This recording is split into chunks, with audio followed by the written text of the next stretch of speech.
Hello.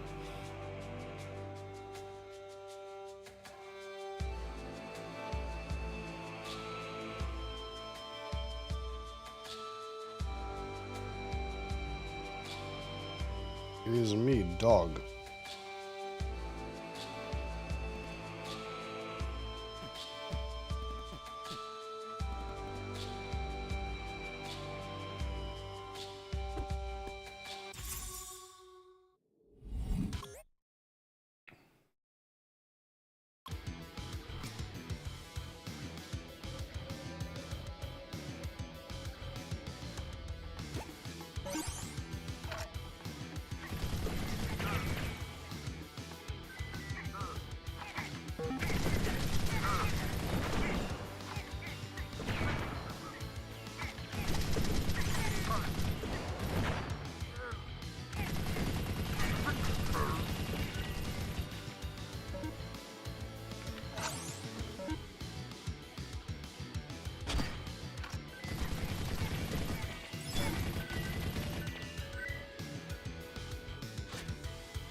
Whoopsie doodle.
God damn it.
Sleepy.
shit.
Shut up.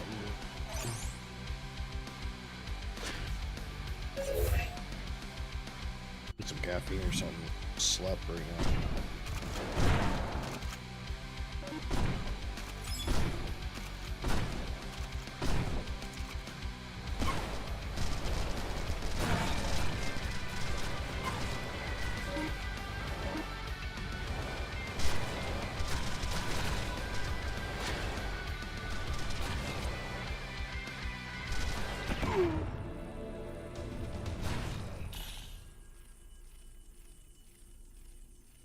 Okay.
Microwave.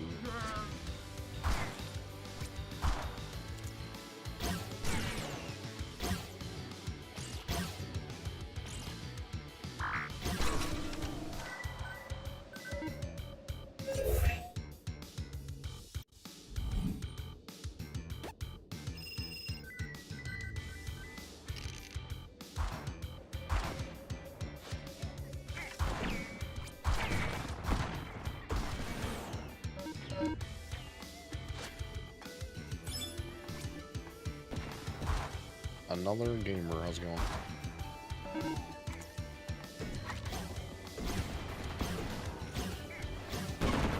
Ow.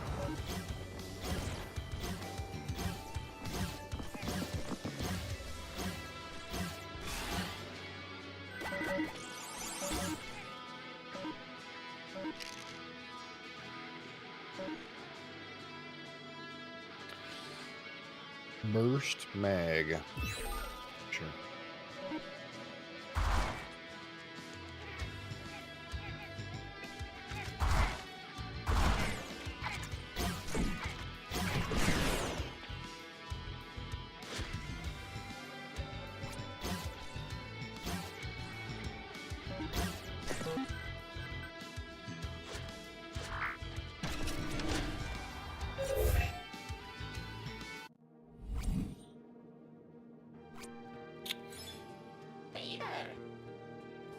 Ammo.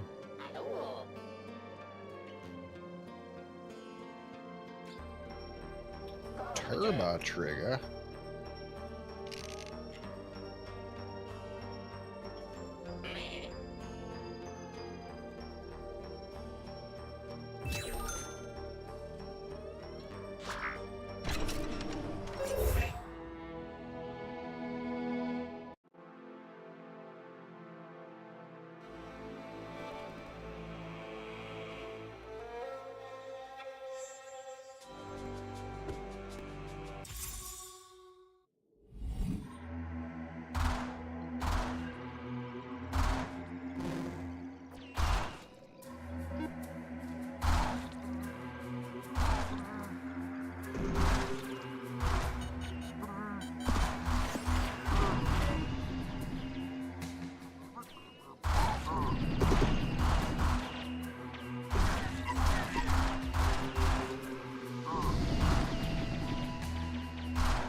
Shredder, eh?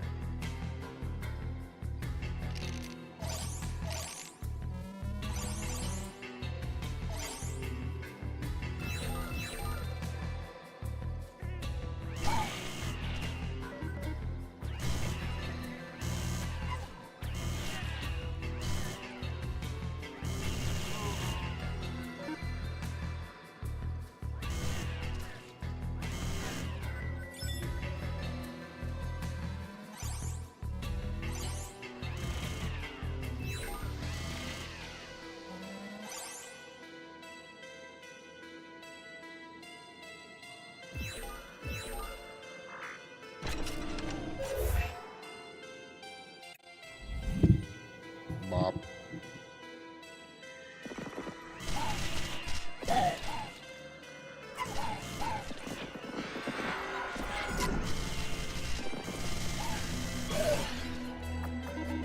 Slammed him. Here's my shredder. We're shredding.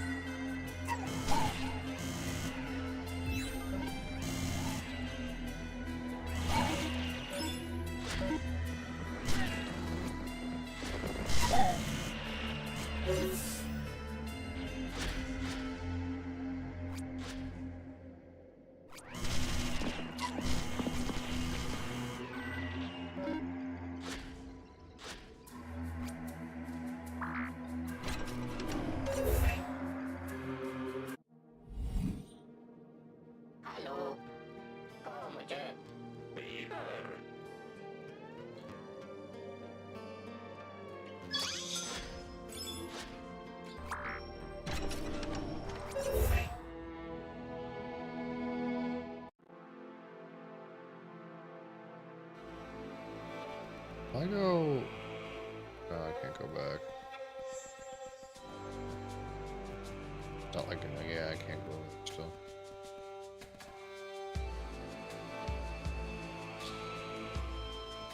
Random 21, thanks for the follow.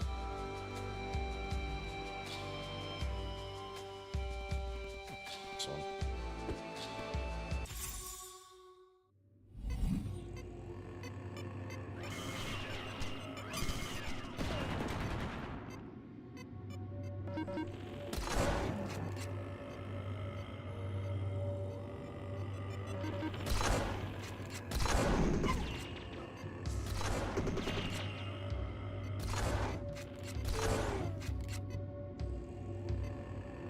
That grizzly gun.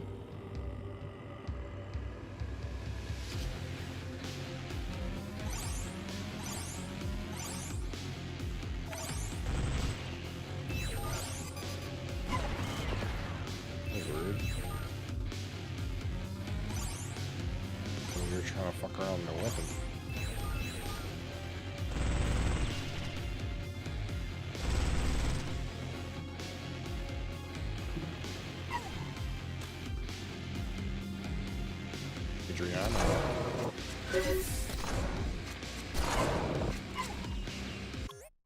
Adriana.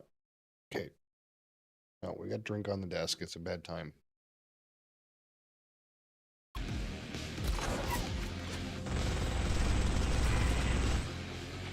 I like the shredder better.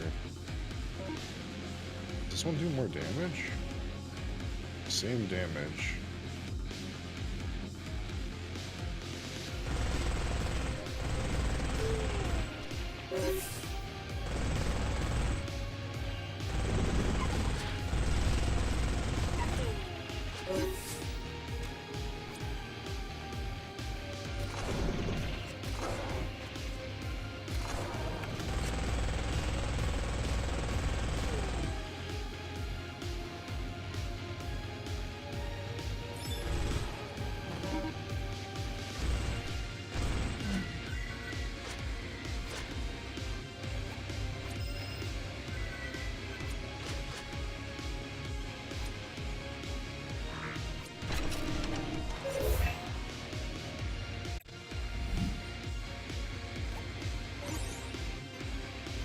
Auto crossbow.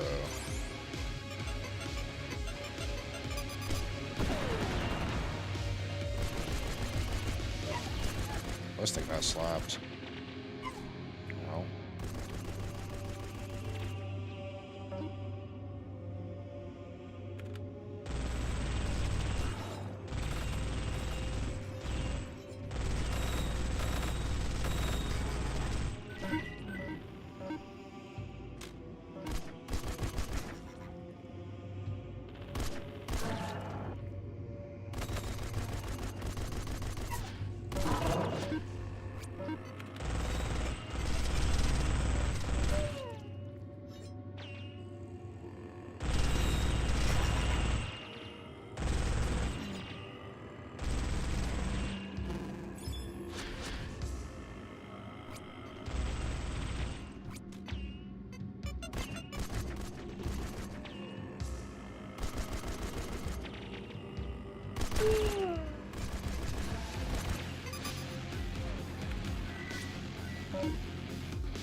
This, yeah, it's explosive.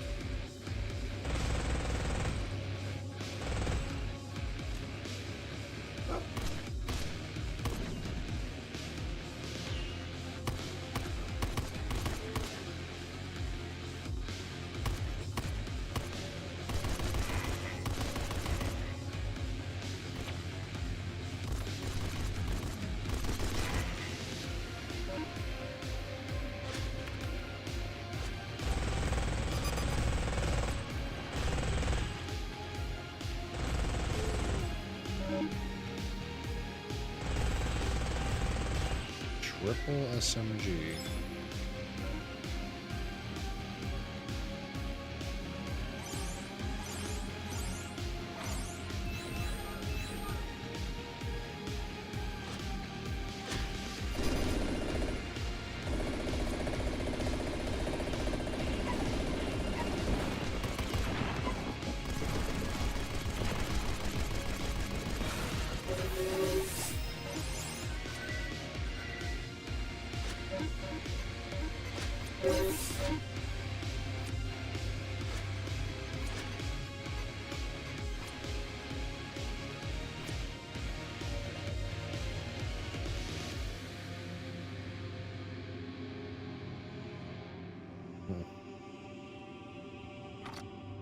On this, I was got the bounce on it.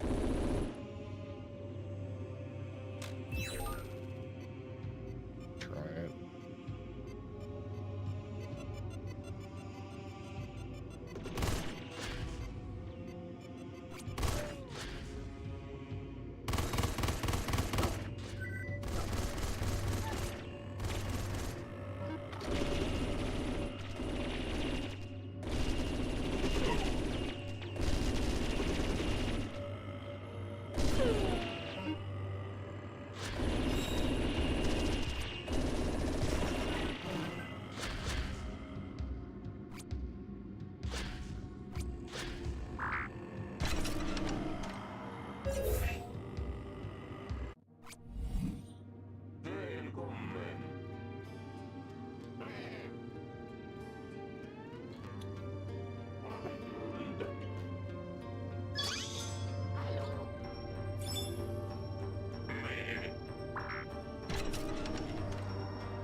My ammo was kind of scuffed.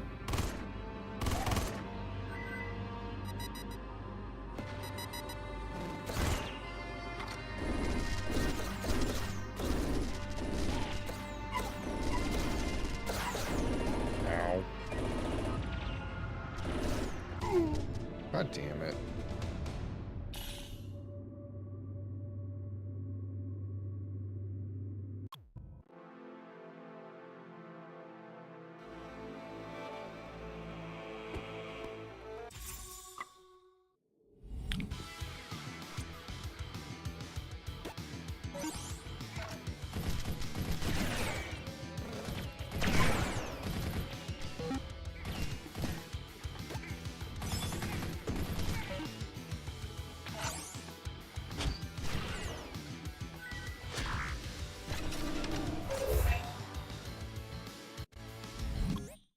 These missions want me to do ice fairy kills. Cool kills with shell weapons. 20 techno Viking kills with explosive weapons.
Is 15 the max level?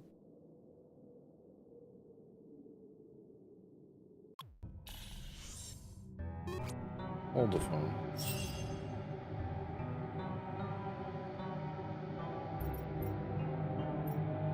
Surely it's not.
Hey, you turkey butt. What are you doing? Hey, what are you doing, turkey butt?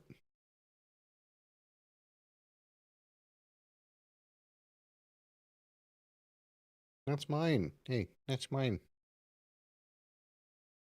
That's my beverage. You don't want none of that stuff anyways. It's yucky.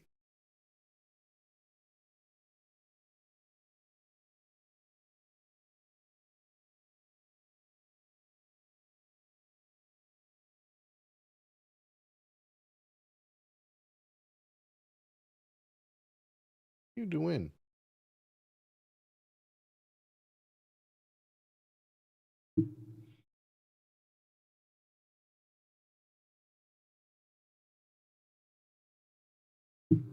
You old lady. Old lady.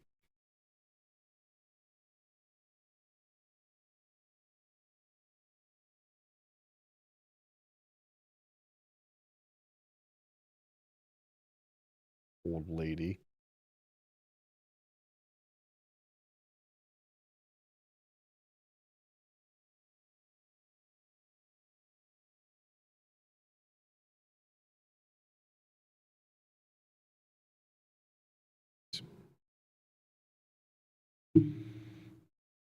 You're zapping me. What are you doing? Sticking your head under there.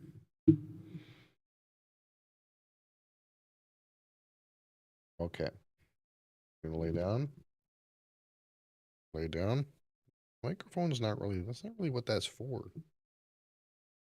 I'm gonna be honest, that's not really what that's for.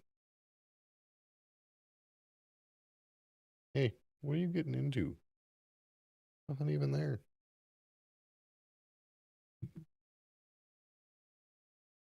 Okay.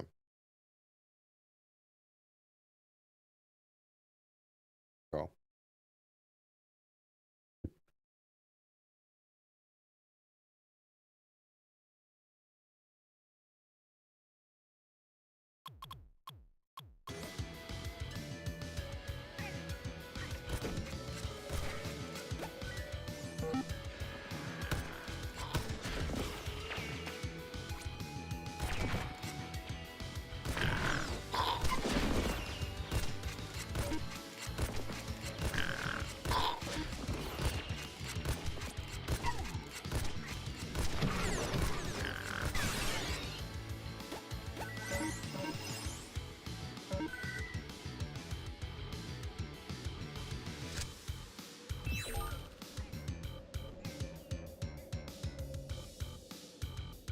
Rocket launcher.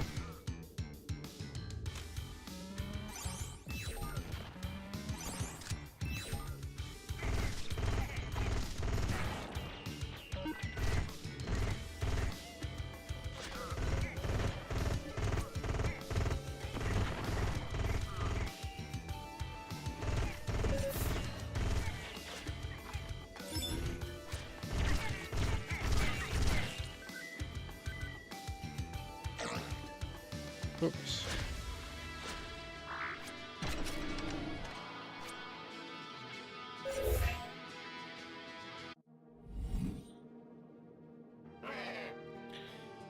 Grizzly gun.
We keep accidentally right-clicking.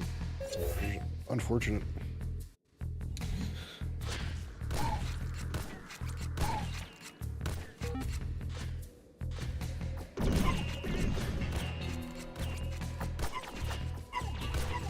Oh.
Oh man.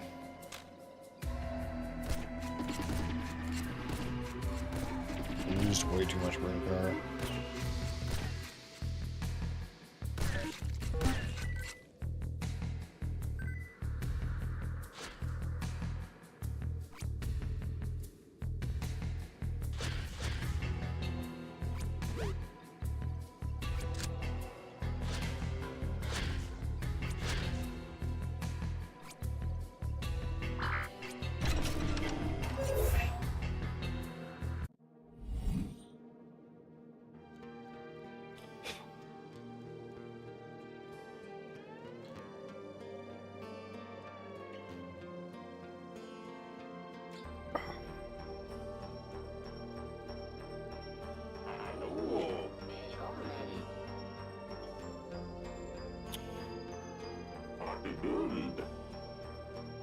Hmm.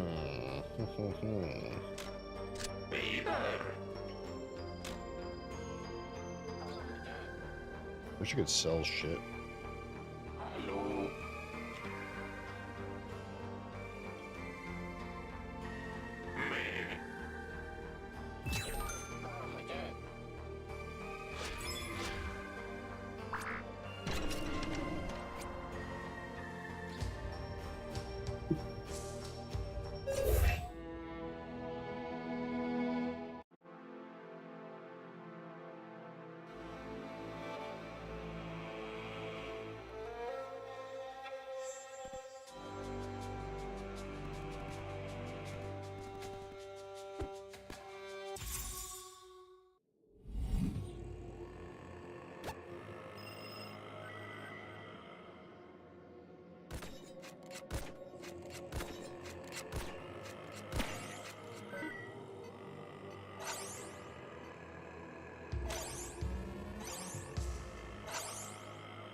Doesn't help very much, does it?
Oh my god.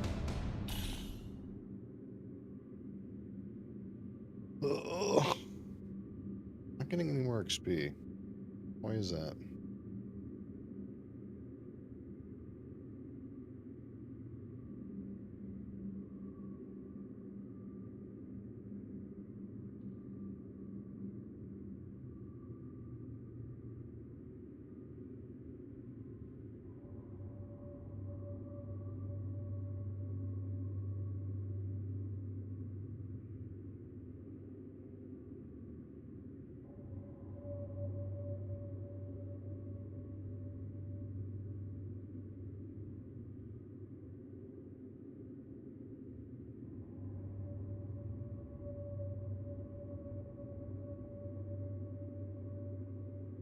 I don't know.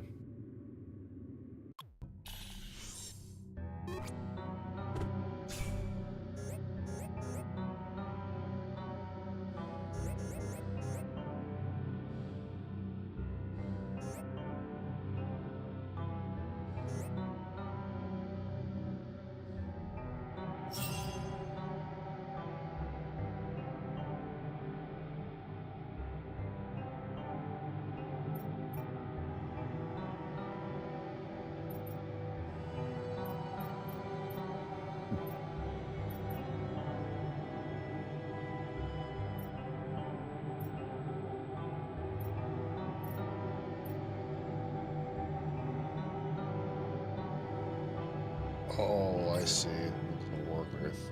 Okay, hold on.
It seems weird that I can't level up again, though.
¿Cómo te Peter?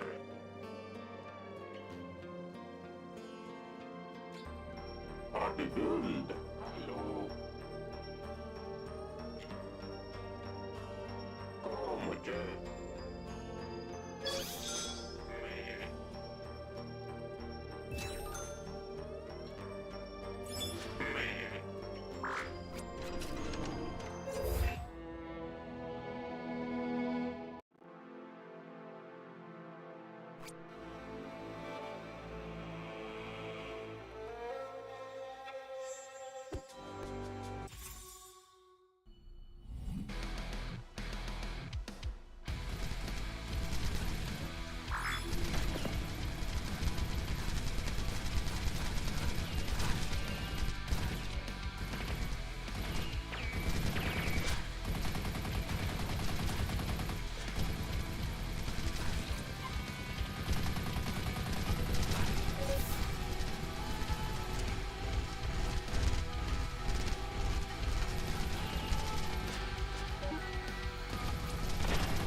Oh, I like that loadout, man.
What the fuck?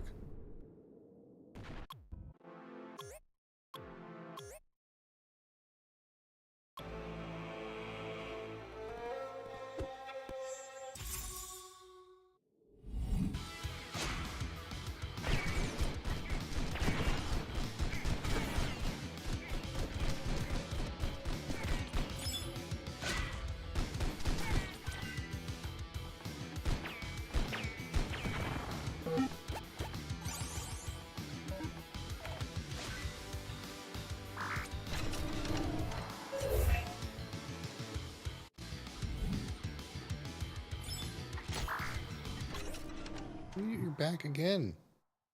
Chill. You gotta lay down. No. Lay down. Lay down. We're gonna lay down and chill. We're not gonna walk around pacing again. I'm doing a little bit too much of that. Can't come and pace around the desk every 5 minutes. No, no. Okay. I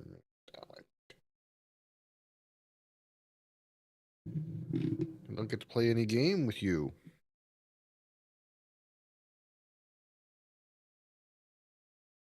You're doing many shares. Hang to hang. How's it going?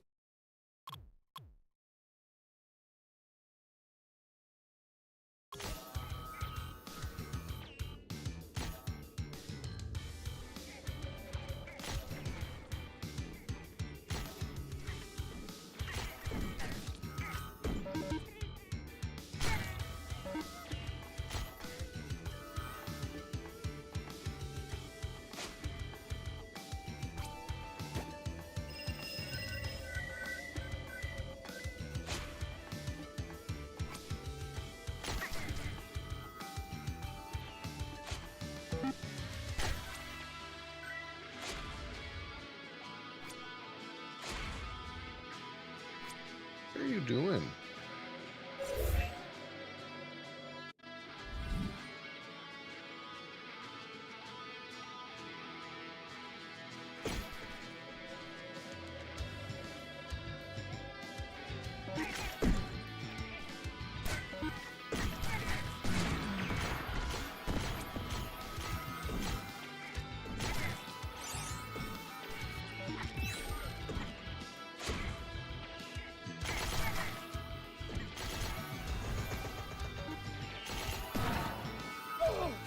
Fuck.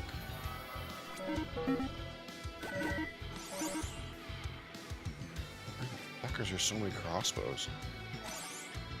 Huh?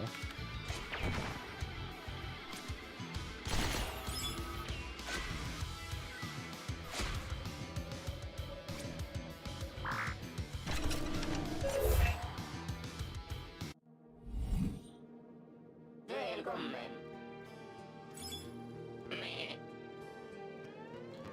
Metal Berserk hits heals. Dash more damage. Max HP.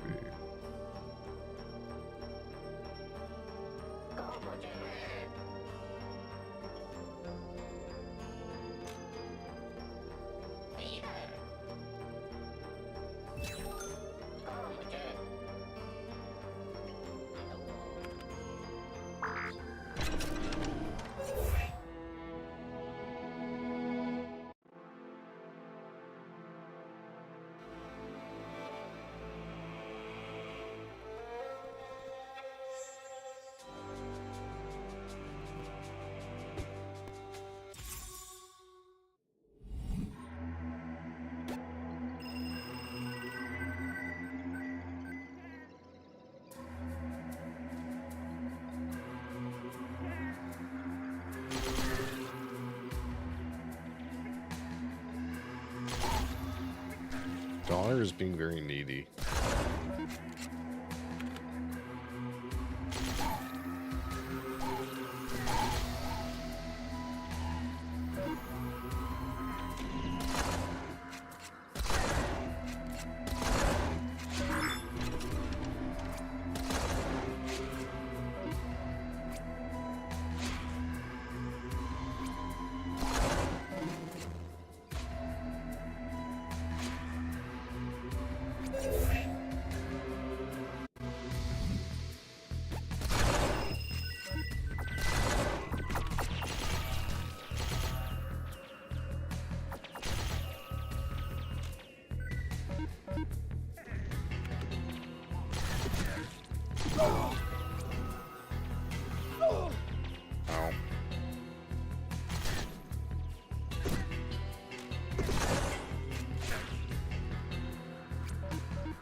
French gun, eh?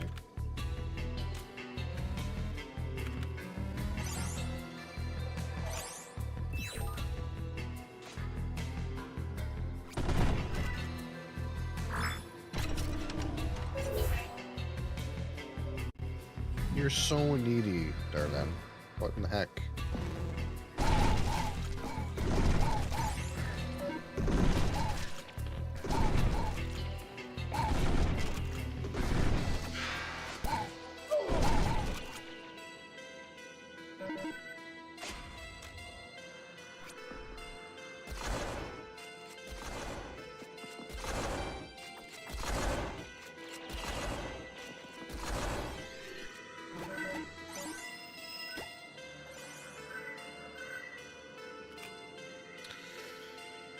Big Mag?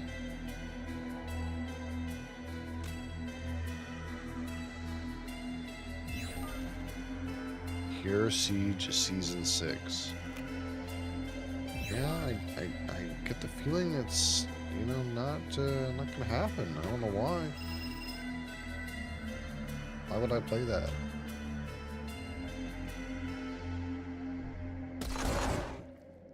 What's the scoop? Tell me, why should I play that? Why should I struggle with the terrible input?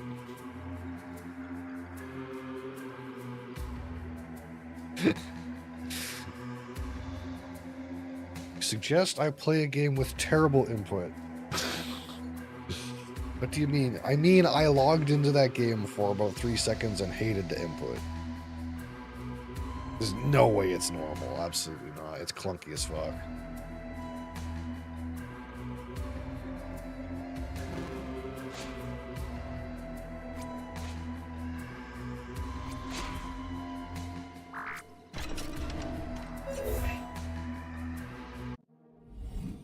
I don't know.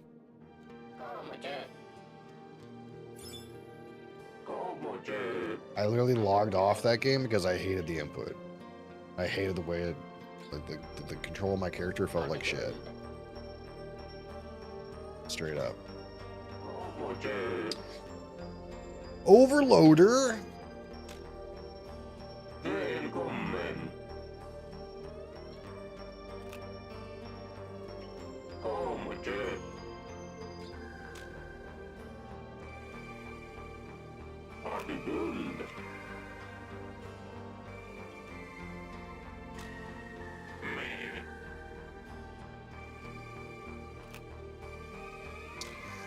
What's the cooldown? So shit.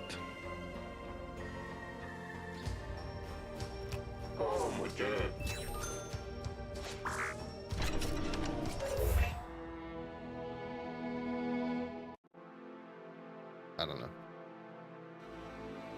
I could try it again, but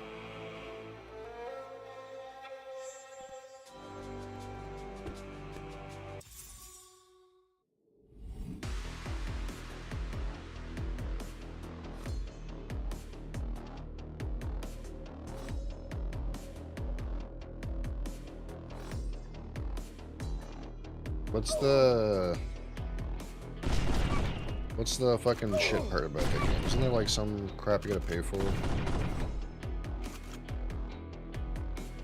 gotta pay for certain hero characters or something? You gotta pay for certain classes?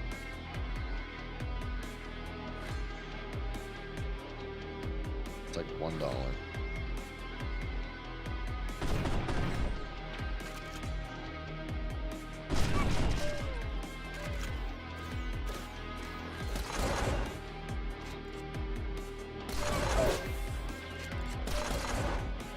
I already hate the song.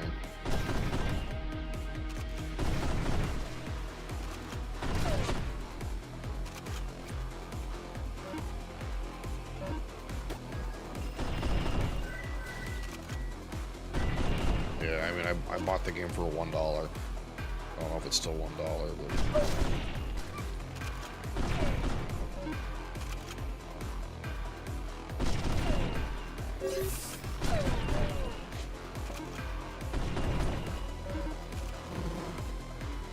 Hardcore is straight up unplayable. Yeah, you know, I was saying this yesterday when Tim was in here, but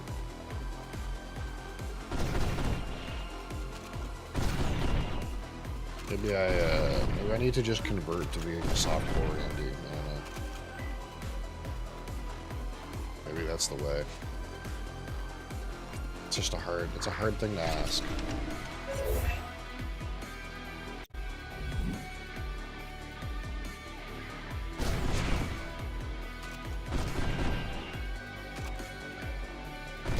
I mean, you could argue that's what everyone's playing. The other games too. Oh, this game keeps crashing though. I'll tell you that much. This game keeps fucking crashing. What the hell?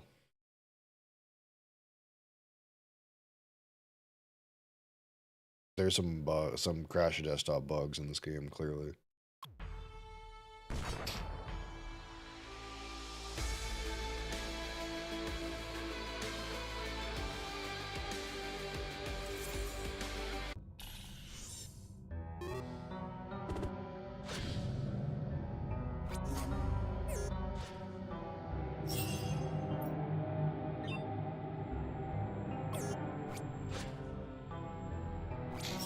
What's up here?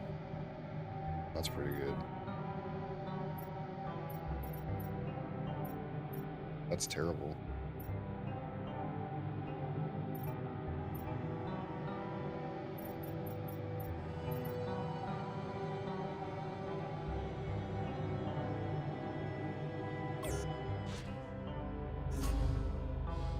Jordan to hunt monsters all weekends. That game good? Run some Sweet Wine or some shit.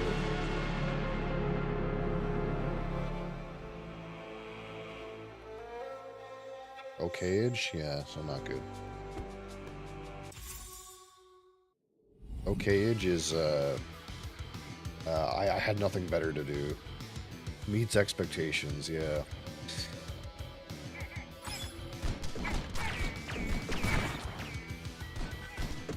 Take it or leave it.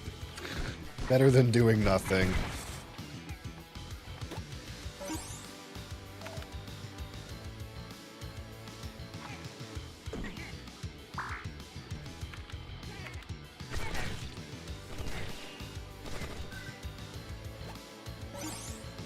Is it worse than the other ones? Or is it just equally as bad as the other ones?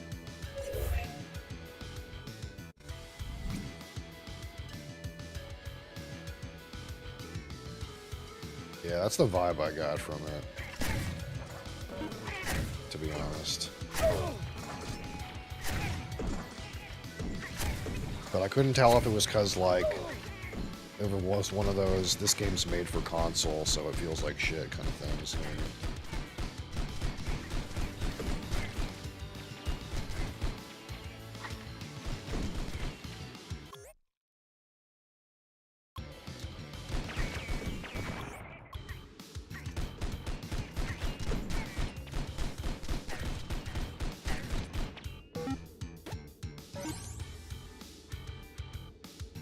Yeah.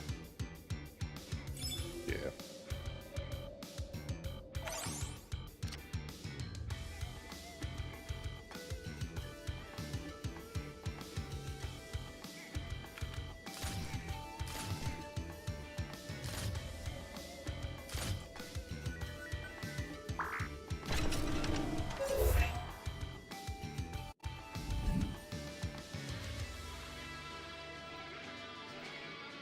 That seems fucked.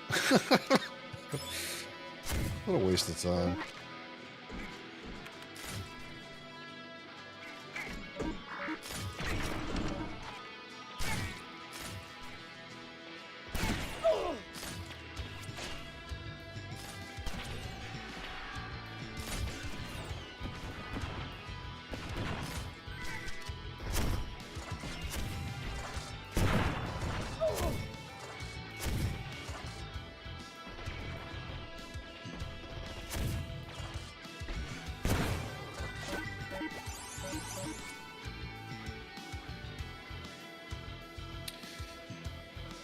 Homing chip. Sure.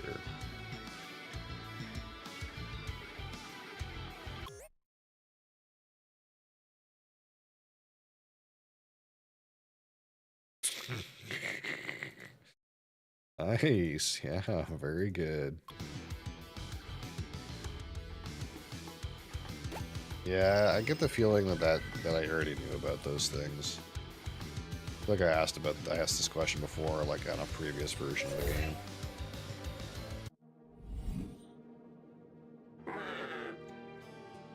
Ancient bucket of nails. Spray can.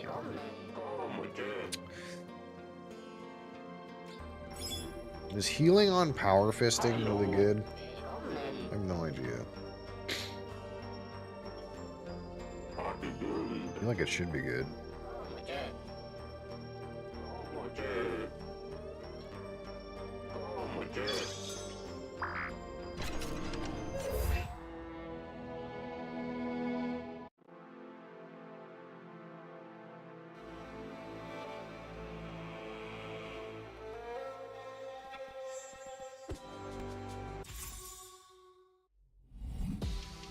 I think there's no way I was paying full price for that game.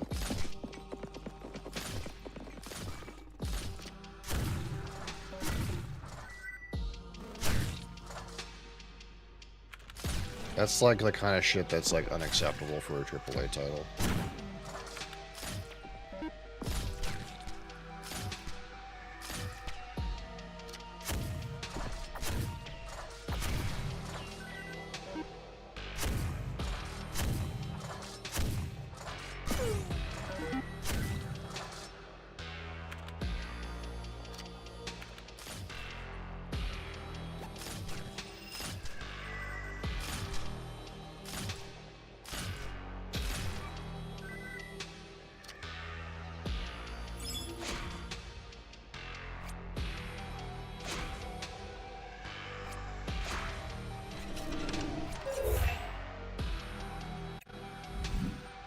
Did Atria boost up my volume? Sorry if I was really loud.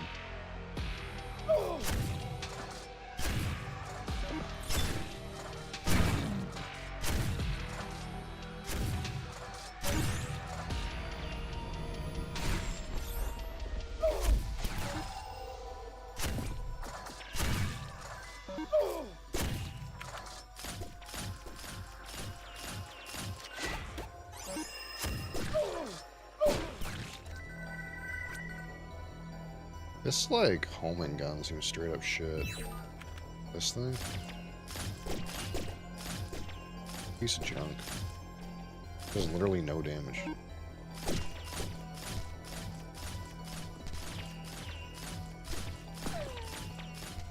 Imagine trying to kill something with this. Holy fuck.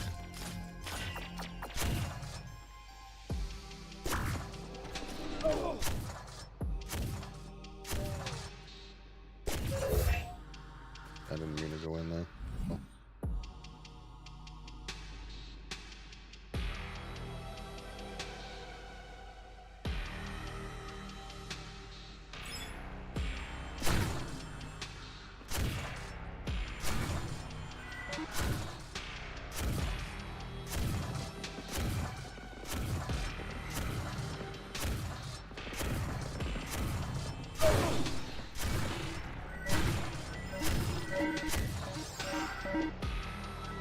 What's that? Ancient crossbow? It's something. Something better than this piece of shit.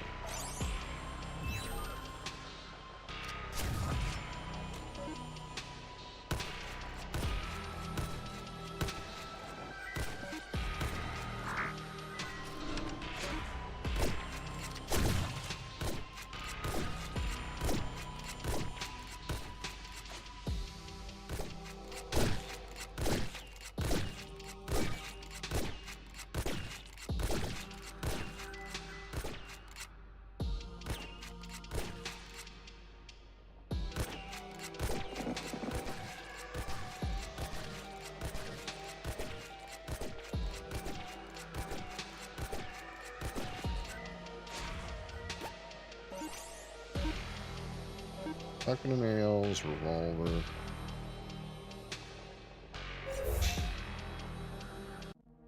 Yeah, I just heard like there's a shit ton of people playing it, so I wasn't sure if. But then again, I also heard from some of the people playing it that it was like they were gonna refund it because the game was acting like shit, which So I felt like I was invested in the idea, but Frag Rune blows up. I think I should make my crossbow blow up. Ancient rocket launcher.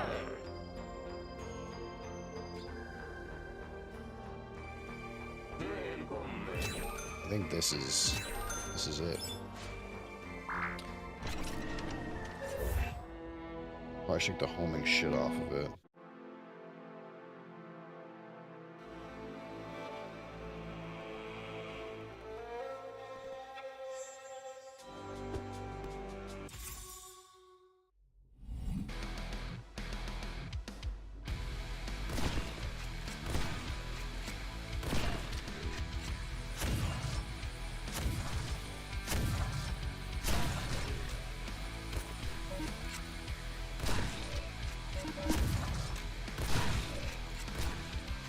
I mean, it's kind of dope.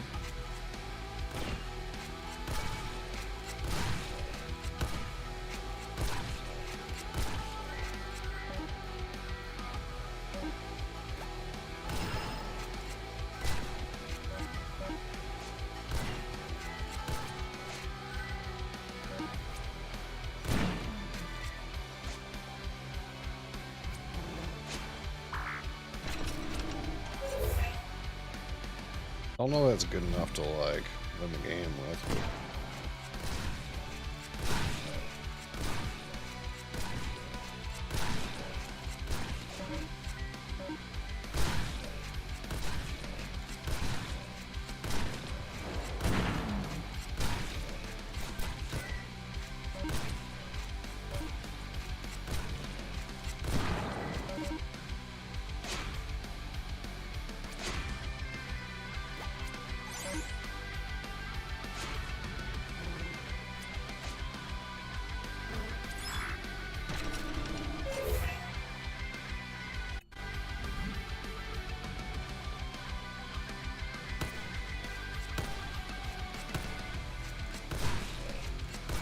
I will say, like, the thing I miss from the Moose is, like, my ammo capacity is like shit.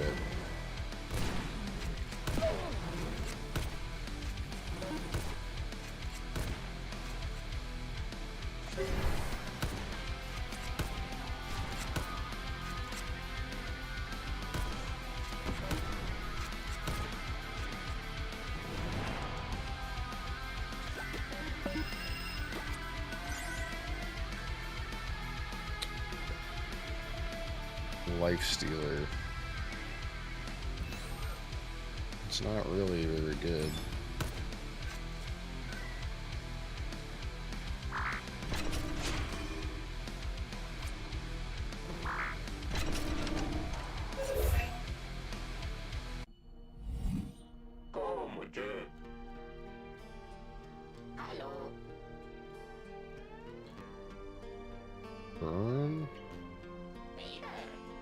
Definitely need lifesteal off of this thing. I need a mag. 20 dash damage for super cheap. Berserk damage. And that's super cheap. I do need this thing to have maybe a burster. Morning sleepy eyes. Yeah, amen, brother. I don't think I need the, like, homing thing on this, to be honest. It does need more ammo bad. I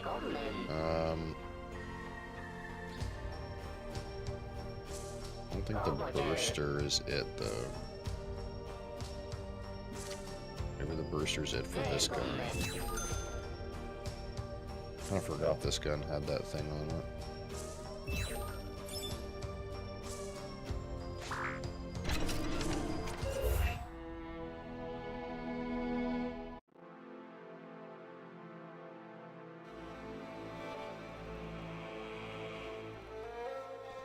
Do I do the 4?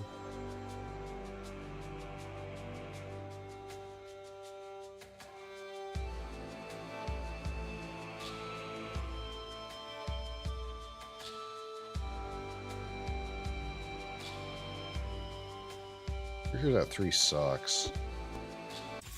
But this 4 isn't better.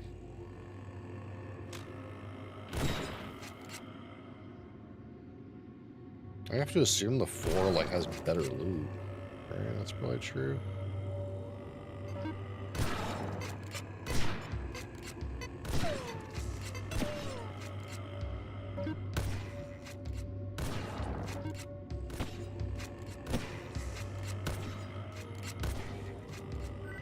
Actually, so sad that that other run got like owned. That the one that my game crashed. Because the runs today have been like kind of dog. I had really good weapons really quickly into the thing.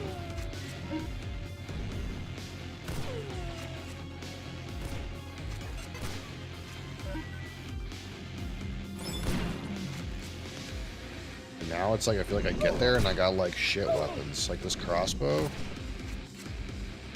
Yeah, sure it's ancient or whatever, but it's a fucking 1-star weapon. Like, this is really not. That other run I had 2 4-star weapons, and one of them was primordial. I don't want to have to wait for another run like that. Yeah, he doesn't understand how that tunnel works.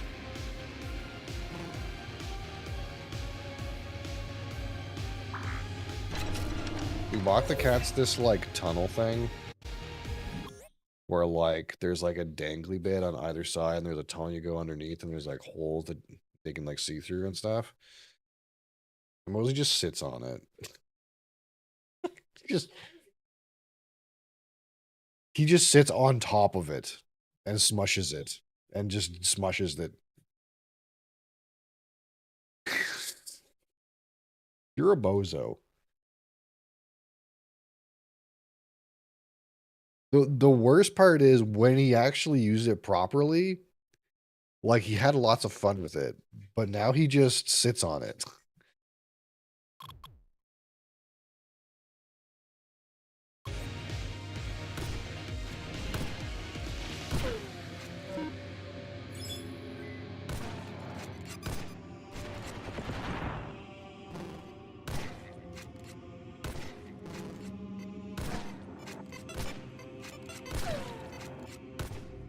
I don't know, this like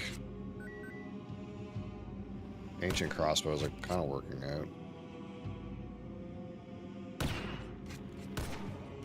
I'm having not like the worst time like doing this like level 4 thing.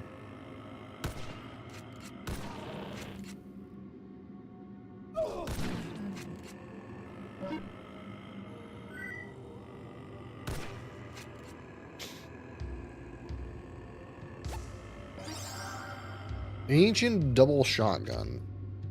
Okay.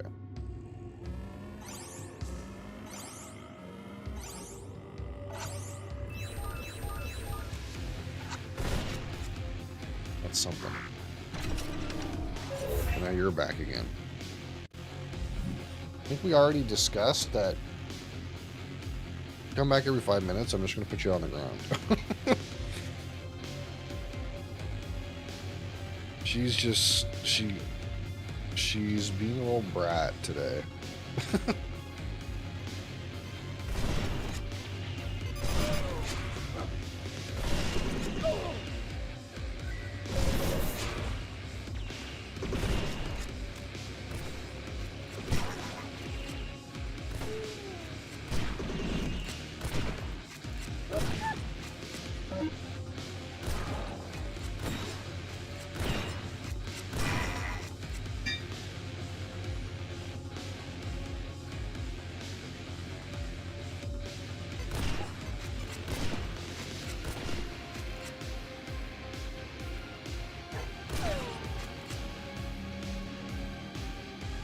These flames are so annoying.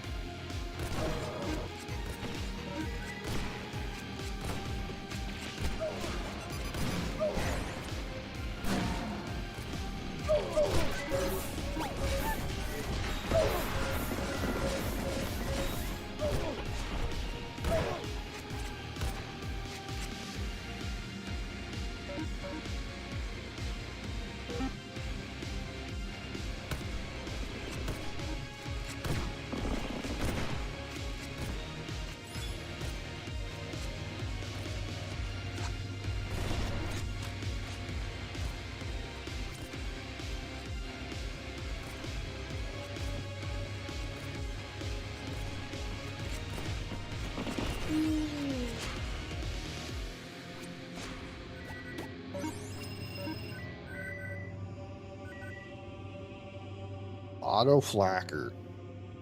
Should I go for the auto flacker?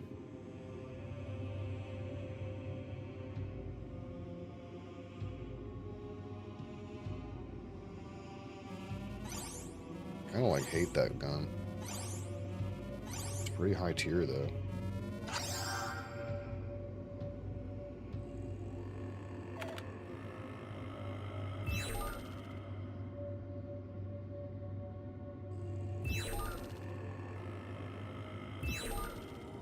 I don't know that this homing thing does shit for this.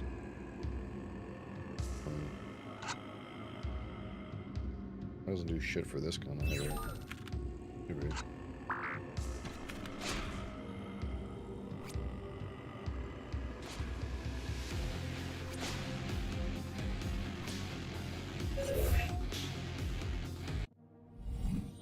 Hello. I mean, that ancient auto crossbow. Why are these, like, not filled with stuff? I don't understand how that works. Is it based on, like, how long I spend in there? Did it take too long? We should burst shotgun. Acid revolver. Should I take this? Instead of my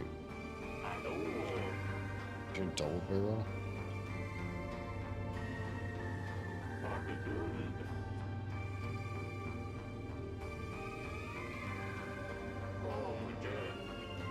Way longer cooldown, way less spread. Whatever.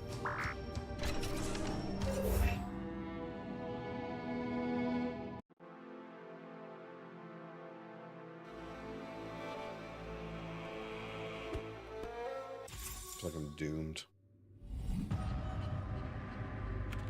Unless this auto flacker really does its thing.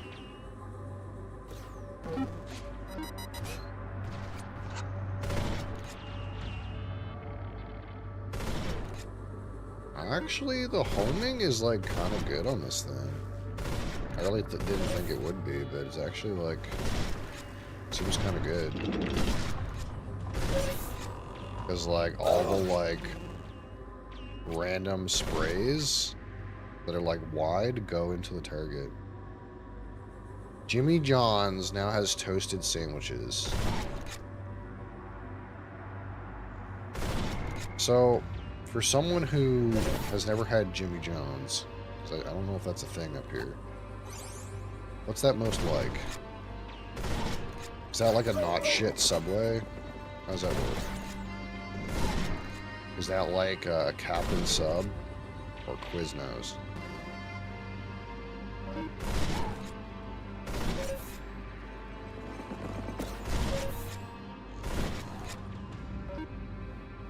Ale shotgun.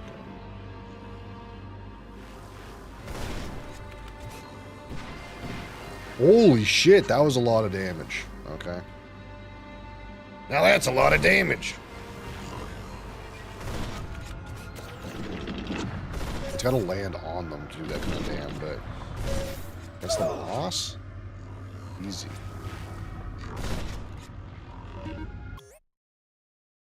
Not shit Subway is the perfect way to describe it. Yeah, you can get toasted subs at Subway, so I guess it would make sense.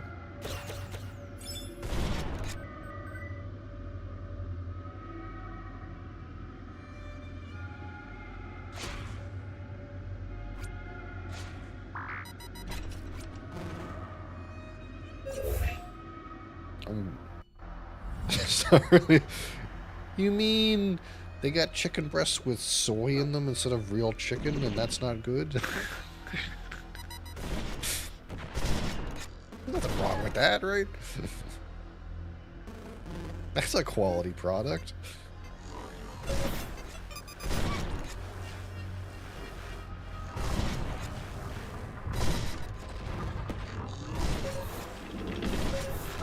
Oh, fuck. I feel like the shotgun should kill them faster. I think it just is lacking a little bit in the damn department.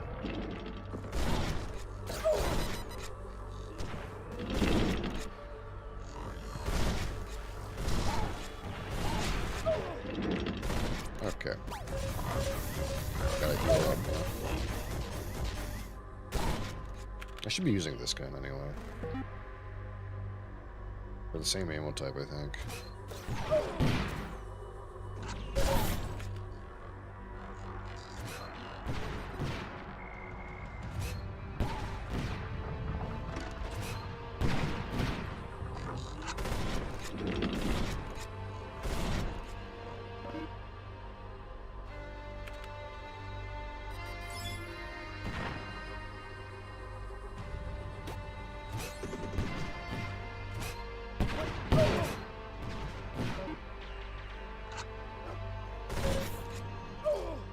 Ow.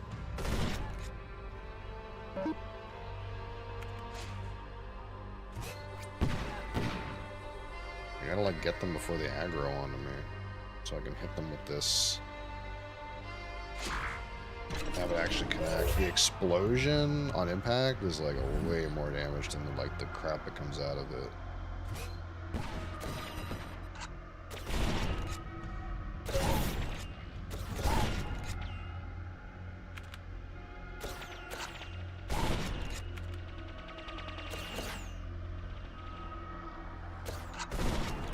That is a big one. I want all the little shitters to die. So I'm just focus on this idiot. Oh, that's so much damage. How is he not dead?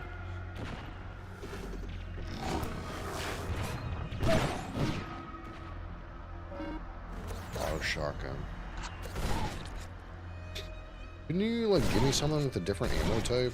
That would be great. I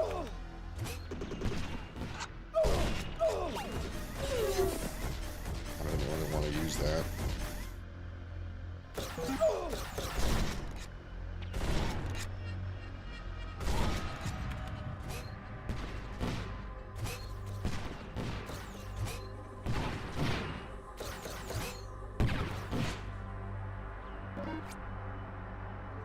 Let's fuck with that.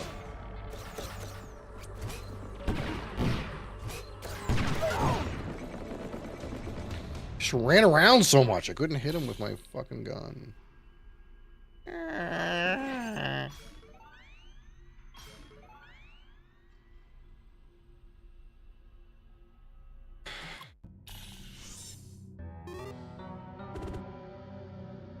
Press.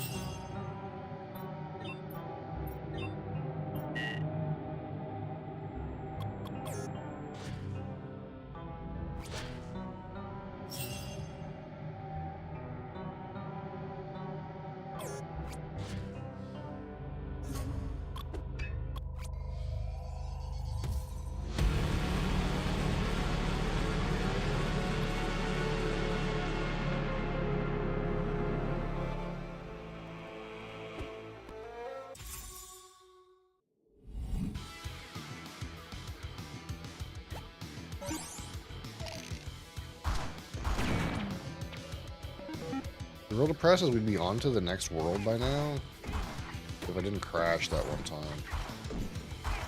That's the real depress.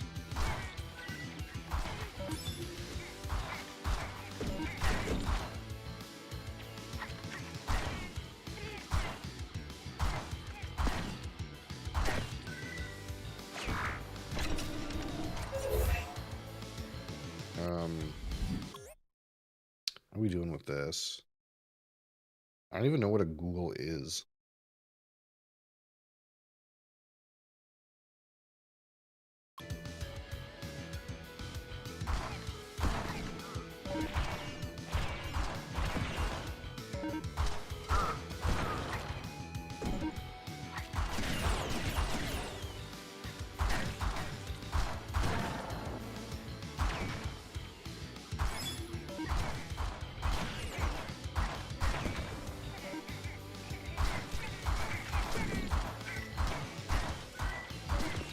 I wonder if I'm supposed to like melee with this character.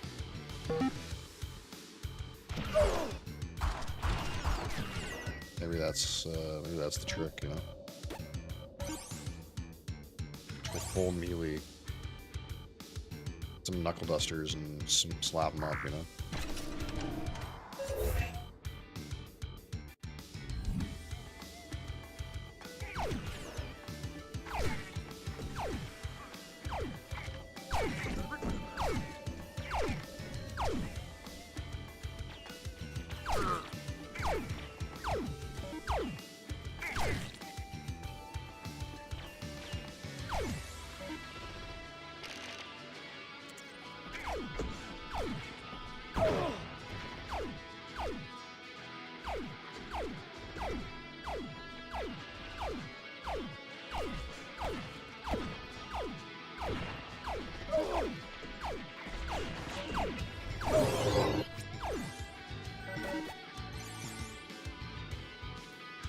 Look at all these scopes. What the fuck is that? I'm a warrior now.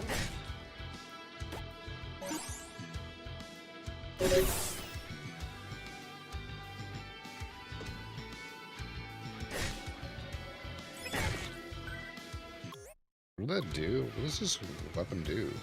I just randomly get healed for 6? How does that even work?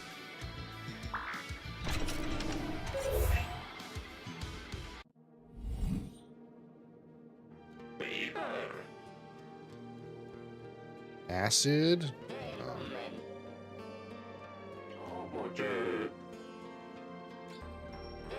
Dash refresh?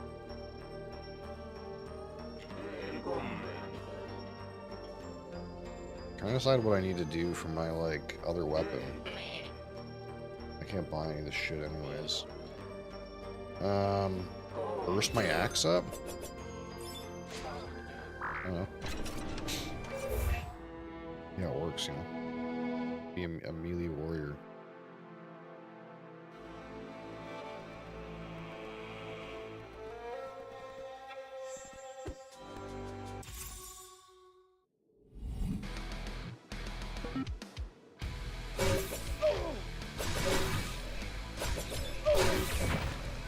Hiya!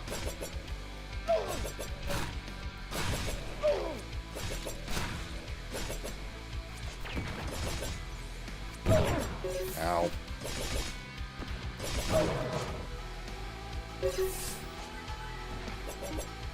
I'm a Prime customer. Oh, What's above being a Prime customer? Time for a 16-bit game to crash again. Don't worry, it crashed like, I don't know, like 20 or 30 minutes ago. What's above a Prime customer? Thank you for being a customer. I really appreciate it. Mr. Ben.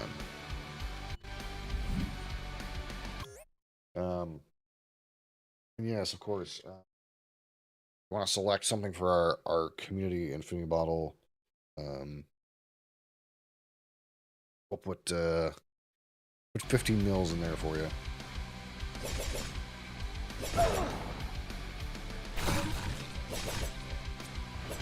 I am a warrior.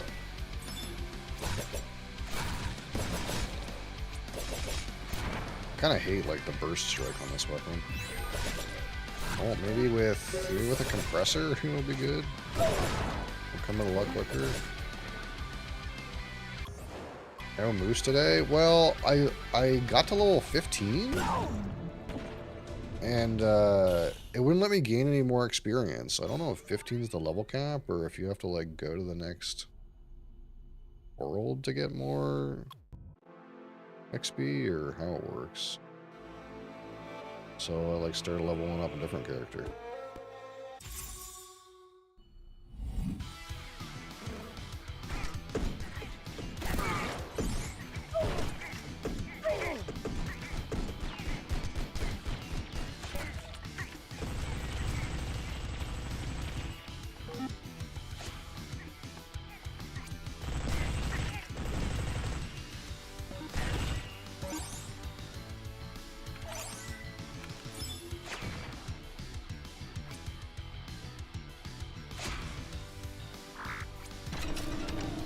Except this one's like alt isn't vulnerability, so it makes things harder. You don't get to just press a button and go invulnerable. Instead, you have like your robot arm slaps them, but that's kind of risky, you know.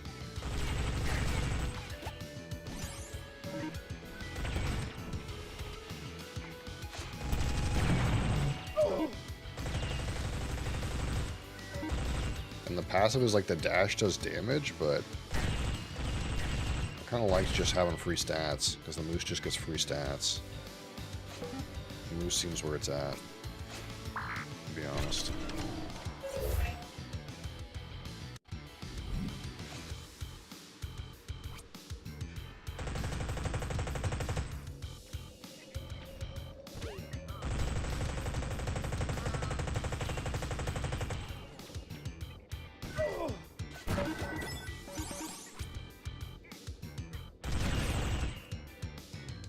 auto pistol.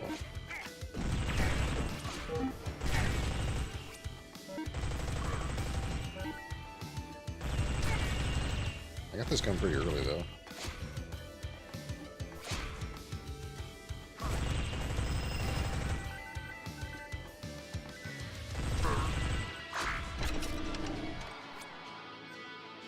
Angel's Envy, you got it. A rare, a rare exclusive beverage these days. Can't even buy that shit. Can't even buy that shit these days. Maybe I need to like go all in on metal berserk arm damage and just give him the power slap. You think that's it?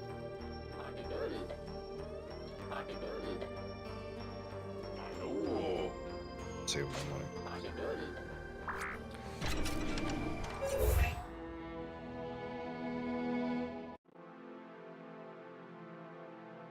Is Hero Siege crashing, Crassus? Is that what you're trying to tell me? That game also crashes?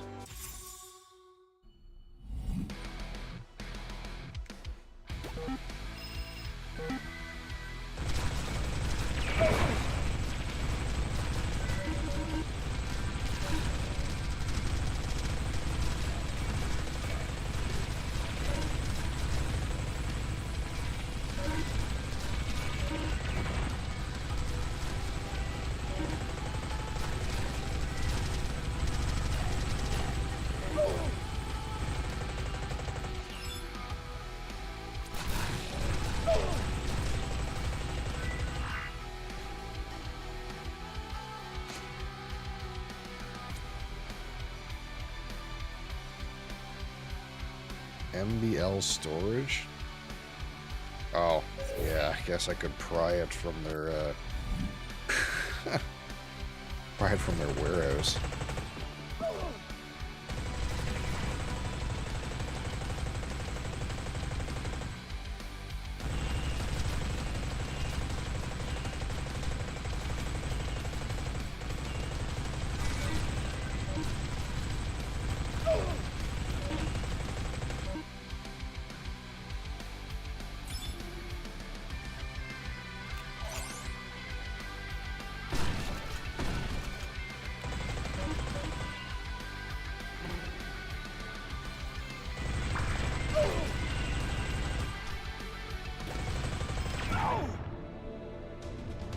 What killed me? What killed me? The game doesn't even know what killed me. What the fuck? God damn it. Okay.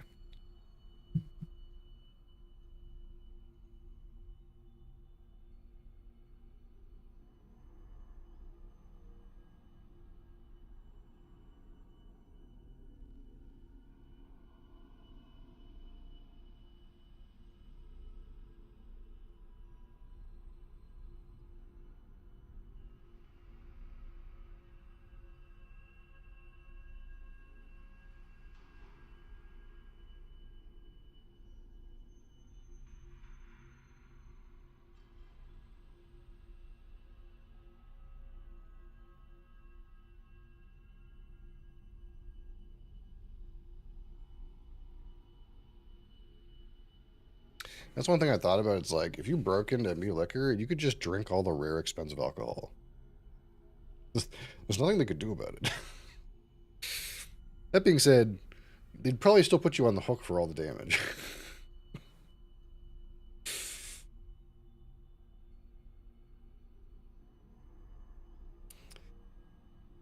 Fucking thing.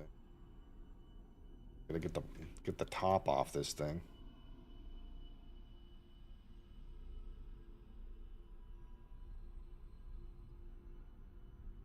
But you know, if you really wanted to try a little bit of every elusive bottle that costs thousands of dollars, you just, you know,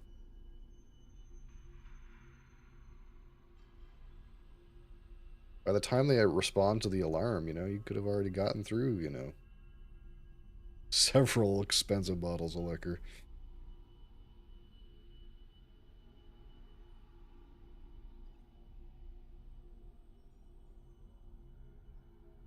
Alright. Oh, this fucking cork. Never makes a satisfying pop either. That's the most disappointing. For all the work it is to, like, open it up. Never a satisfying pop. Alright, so Angel's Envy. Port wine finished bourbon here for our friend, Mr. Ben.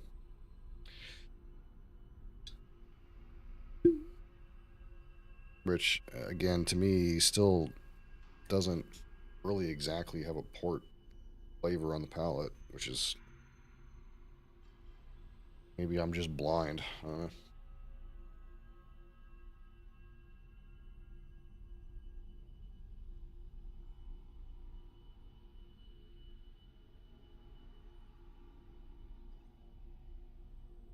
Should I try it again today?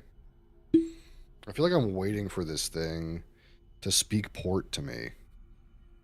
I keep asking it to speak port to me, and it's like, nope.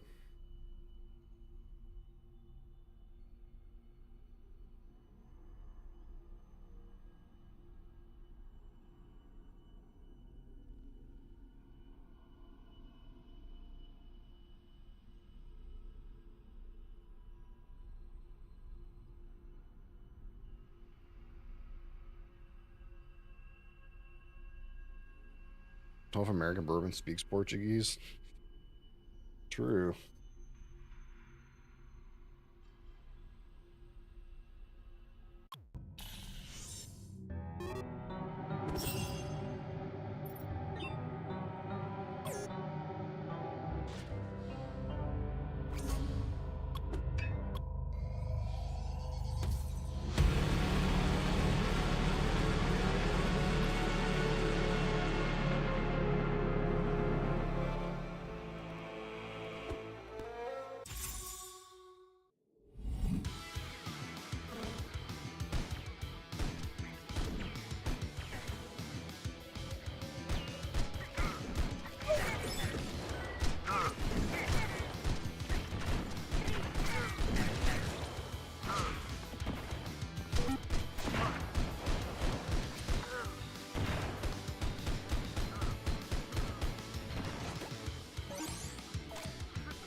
Laser pistol.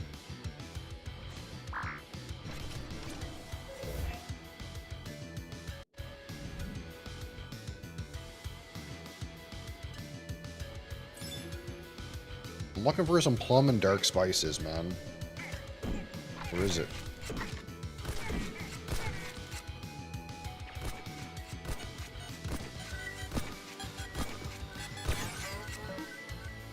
Shotgun.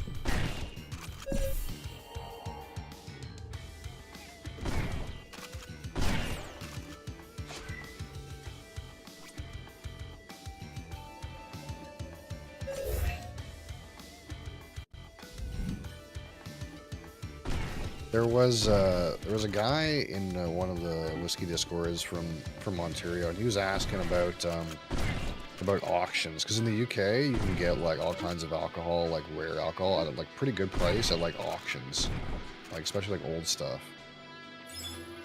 So I found this place that actually does auctions in Ontario. It's allowed. They're like licensed, which is kind of cool.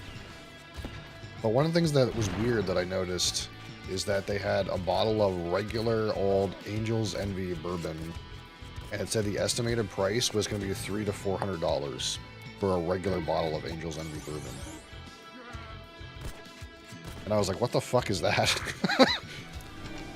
But it was 5 head, because the auction date wasn't until after the weird tariff shit happened. Do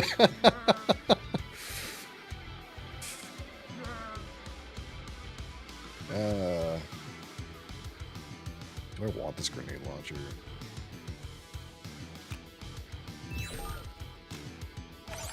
Probably not. Yeah, I kind of hate grenade launchers. So maybe someone will pay $300 for a regular Angel's Envy.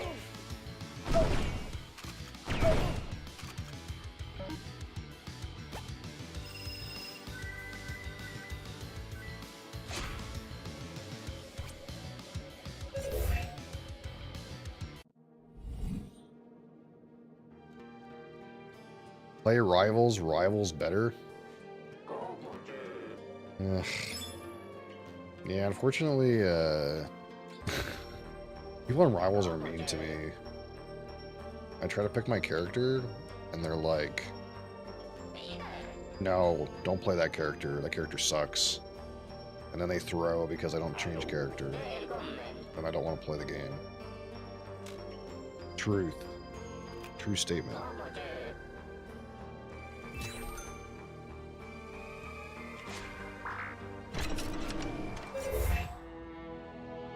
Rivals is a great game. The players that play the game, though, oof.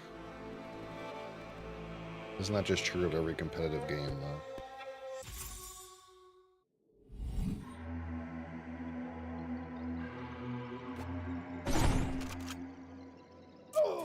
Bouncing SMG. I'll take a bouncing SMG.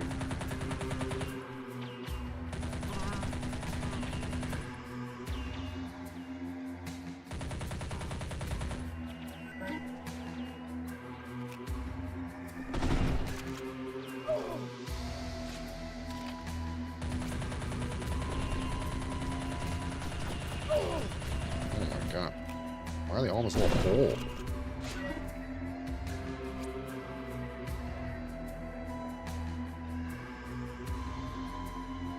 What a pleb. Oh, fuck.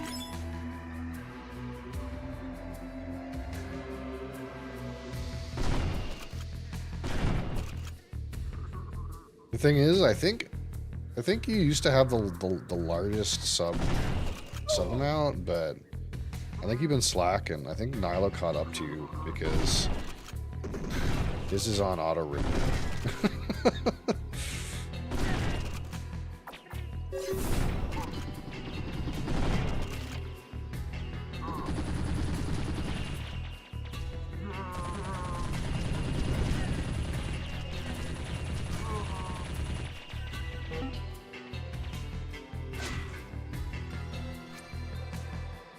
It. Maybe I need to switch this shit to this. This shotgun kind of sucks. Maybe I'll just put the stuff on the other gun and just really just run out of ammo. Yeah, that's exactly what I'll do.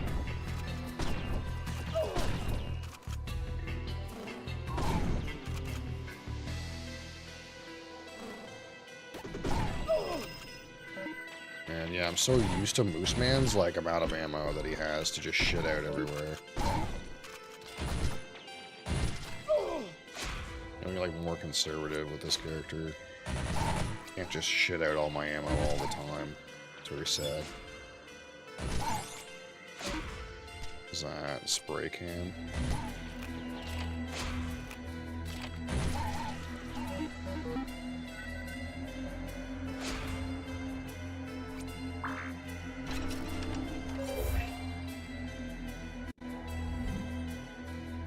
You know, this is not even really giving me much plum today, but I feel like I'm getting some of that port dark spice in it.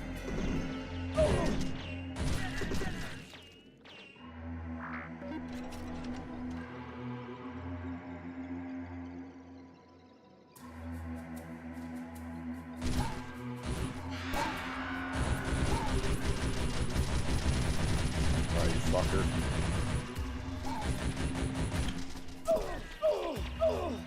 Ow. Ow.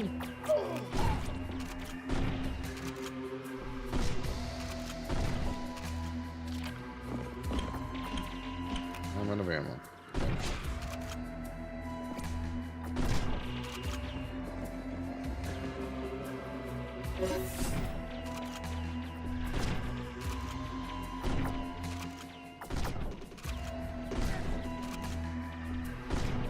Yeah, regular shotgun sucks.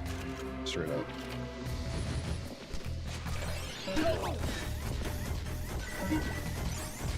I impulse right clicked because of the moose. That makes me invulnerable, and that did not work. Shredder. Is Shredder better than the bouncer? Shredder's pretty good. Missing mods. Melee weapon? Ooga Booga Club? Do I want the Shredder? I'll keep this right now.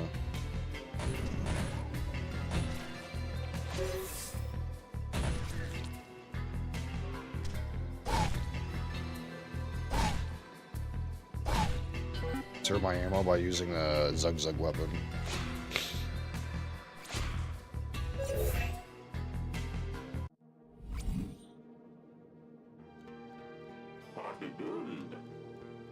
Ancient Big Mag?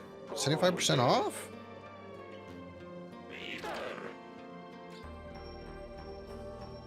Double my bullet?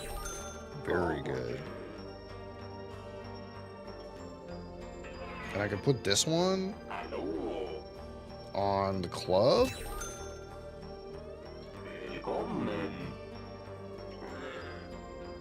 I'm too broke for a triple SMG. Dash charge? Sure. Yeah, two's probably good.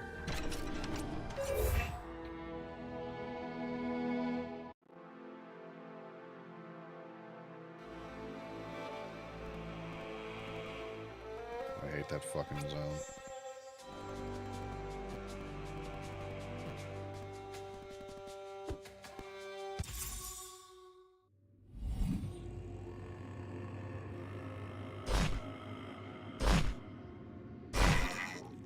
Gotcha, idiot.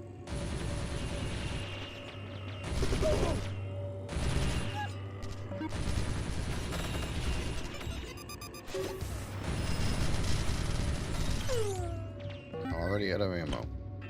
Great.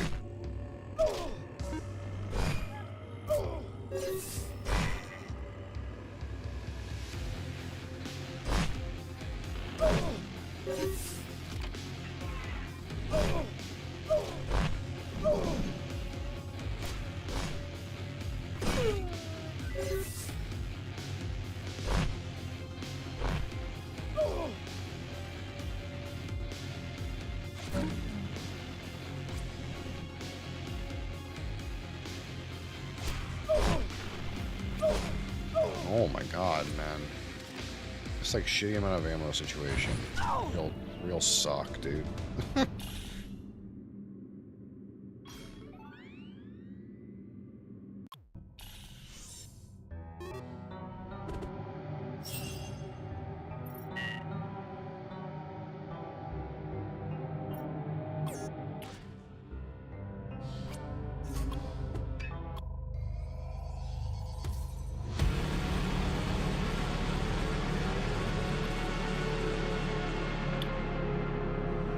don't know.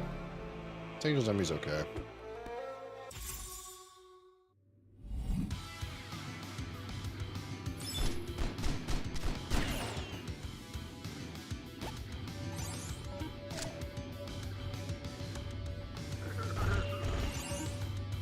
Oh! See, this is what I need. I need the game just to give me a four-star gun from the first level. Like... That's all.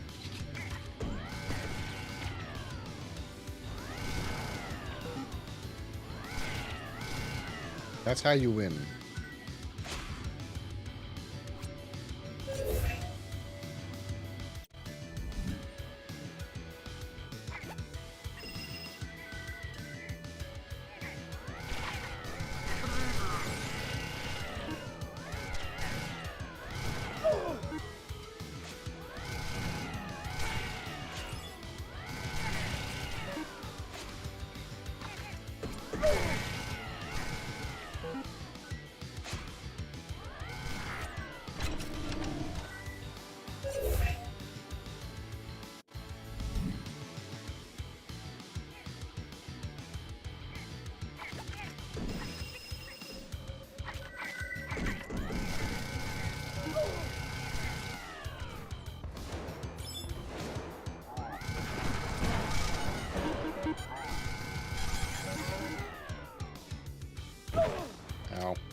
booted up Diablo 2, did you?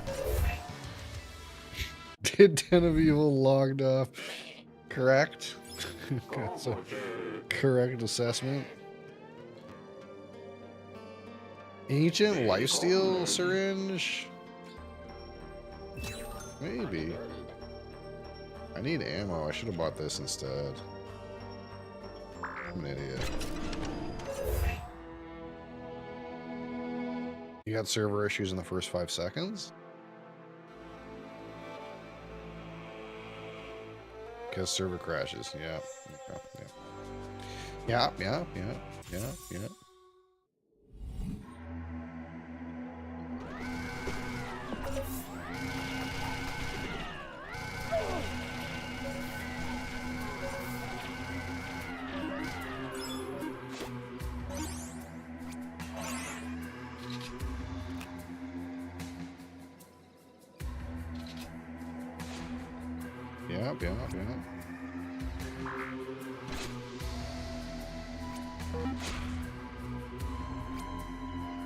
You're right, it is.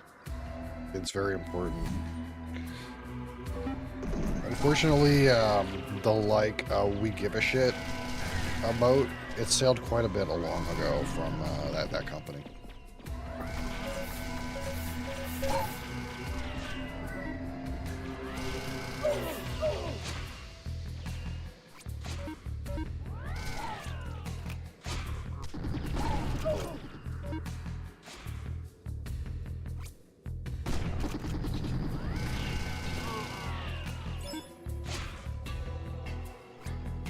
It's just sad, really.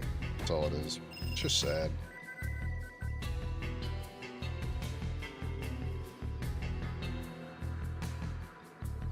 Right.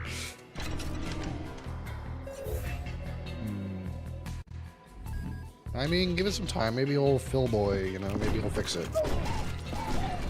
Old Phil.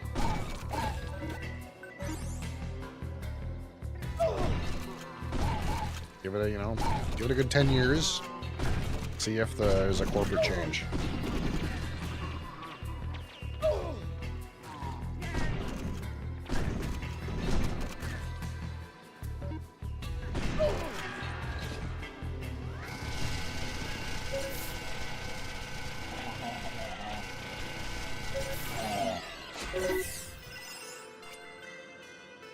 I'm gonna be a Rocket League pro.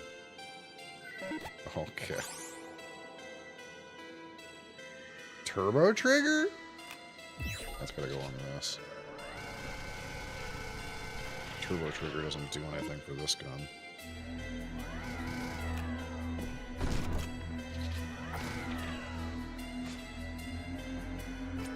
I'm so envious of your Rocket League gameplay.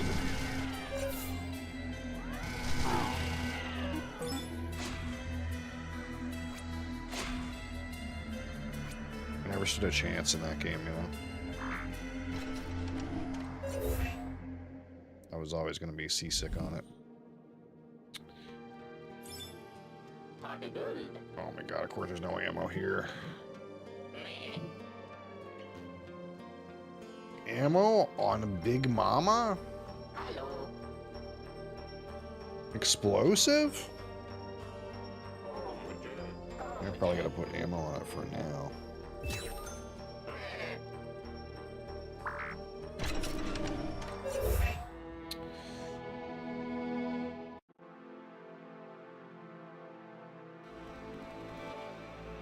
I don't think I've ever done this map. It's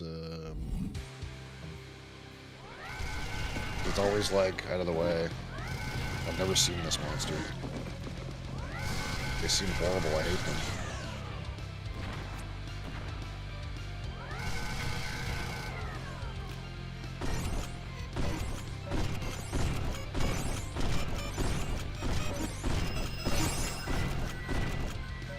What in the fuck just dropped?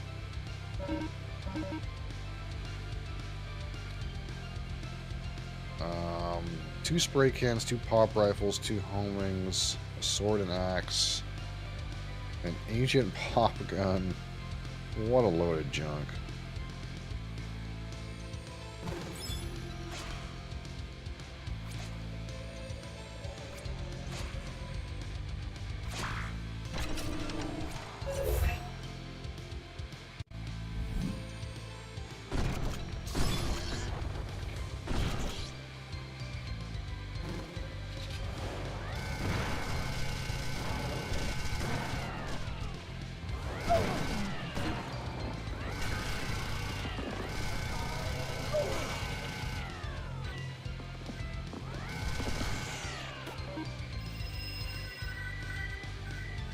Cash money.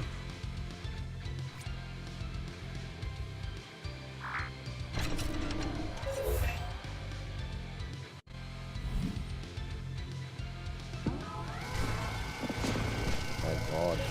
It's terrifying.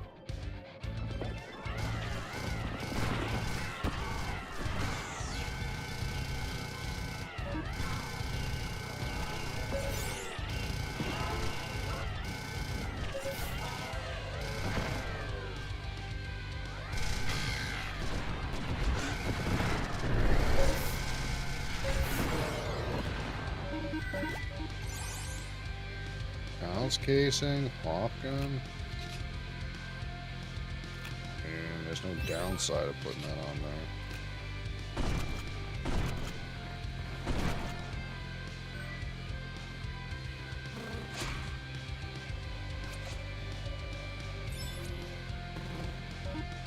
Grizzly.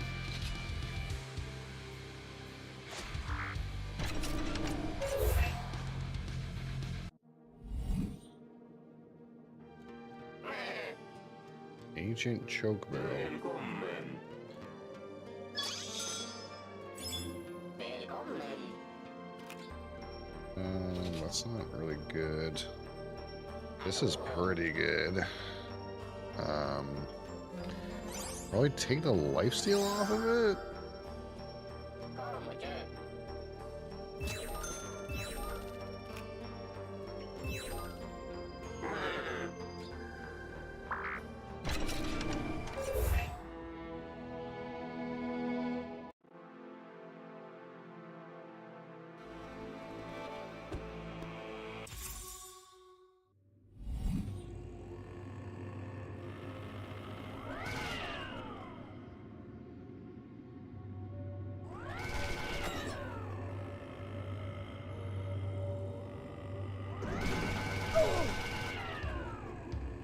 Actually don't know if I like this second barrel.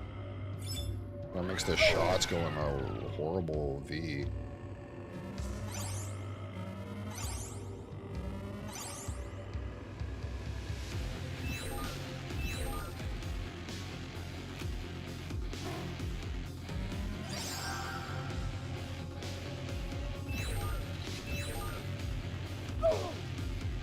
It's gonna use twice as much ammo.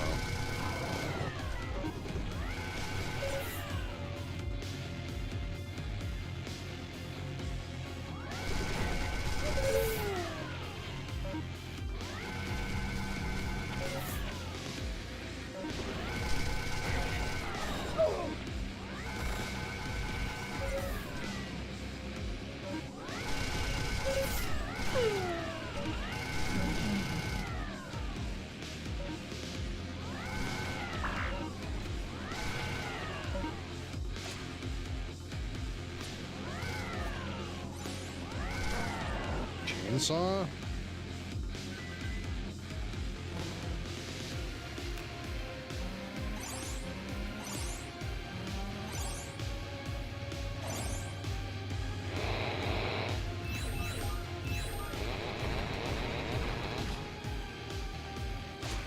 Let's try it.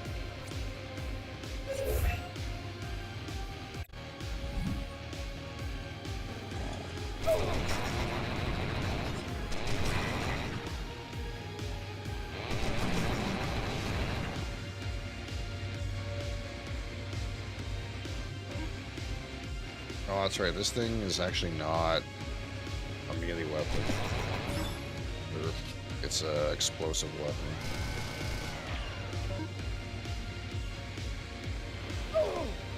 Feels like it should be a melee weapon, but it's not.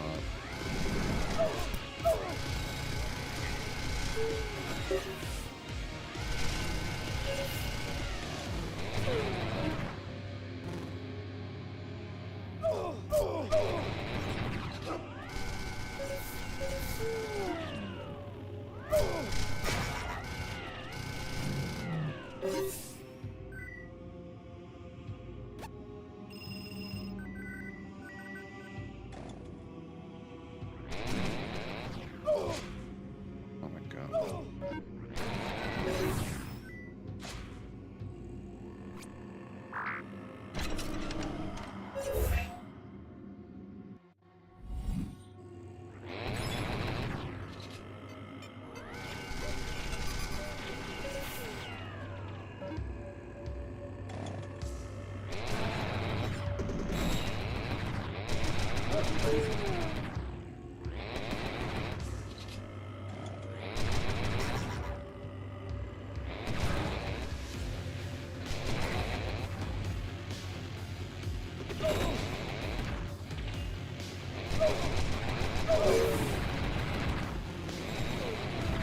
Seems like when you set this off, though, it like destroys bullets.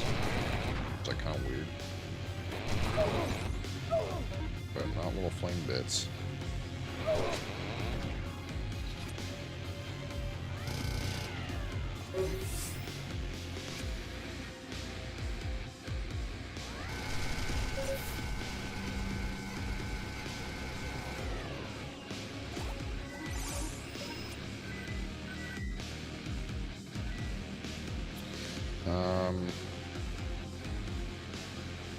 Almost want to take the lifesteal off, but lifesteal's been pretty good to me, actually.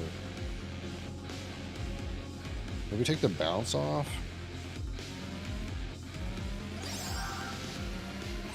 Bounce is actually not that good. I just want to have enough ammo that I don't have to, like, worry about it.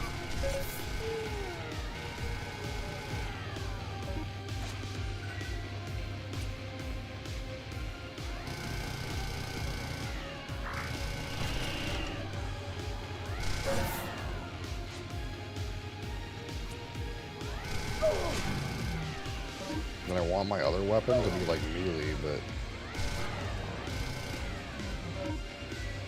might be too late for that now. There's an axe up there, but axe is kind of shit. Oh, I could take the greatsword, dude. I don't have enough for a greatsword. Hello.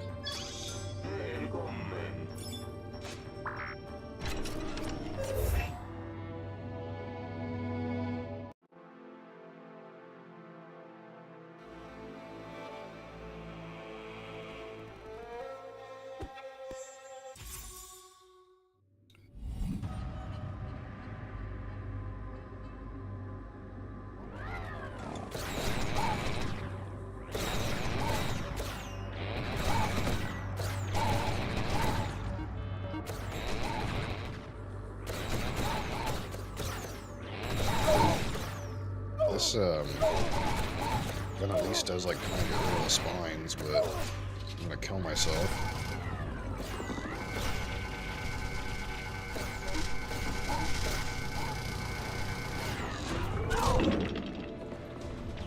Where did that guy come from?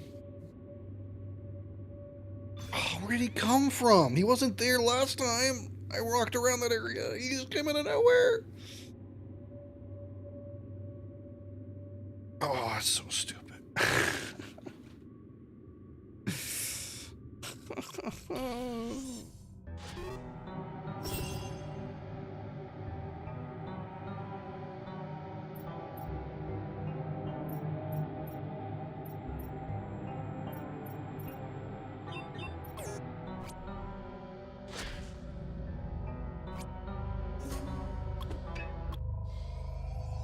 I'm really just sad that the game crashed on that other run.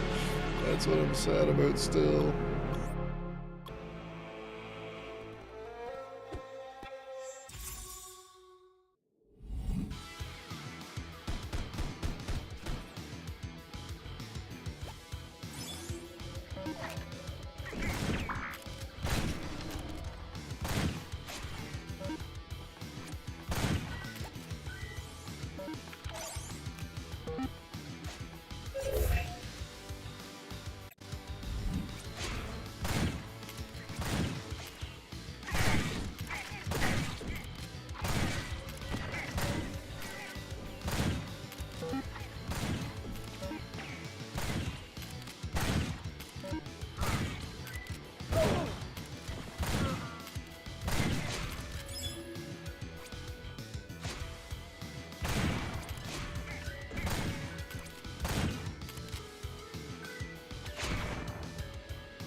Microwave.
Bucket of nails.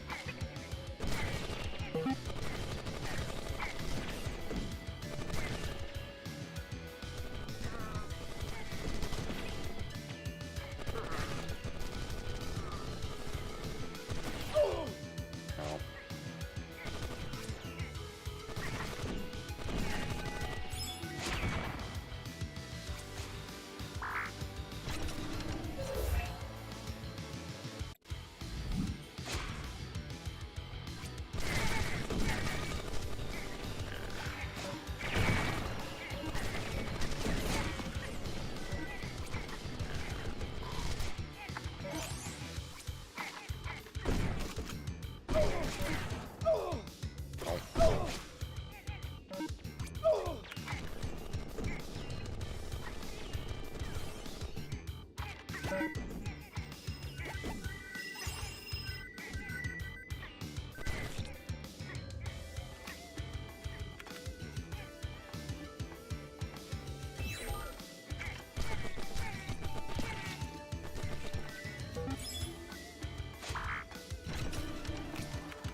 Pew pew pew.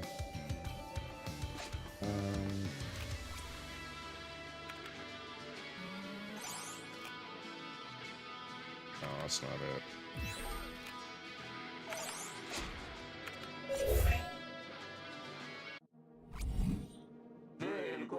Ancient lever action.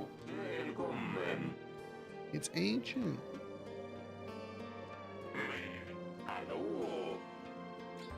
Plus 30 berserk damage? Are we all in on the berserk? Look, let's try to just do berserk, okay? Let's try to go all in on berserk. See how that works for us, you know? Try to right click some.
Clever action.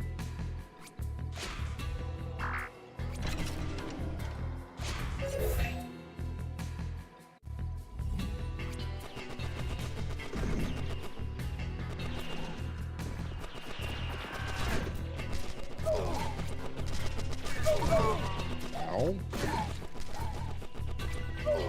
Ow. What the fuck? God damn it. God damn it. This game have to be hard. Moose was a better character. Moose was a better character.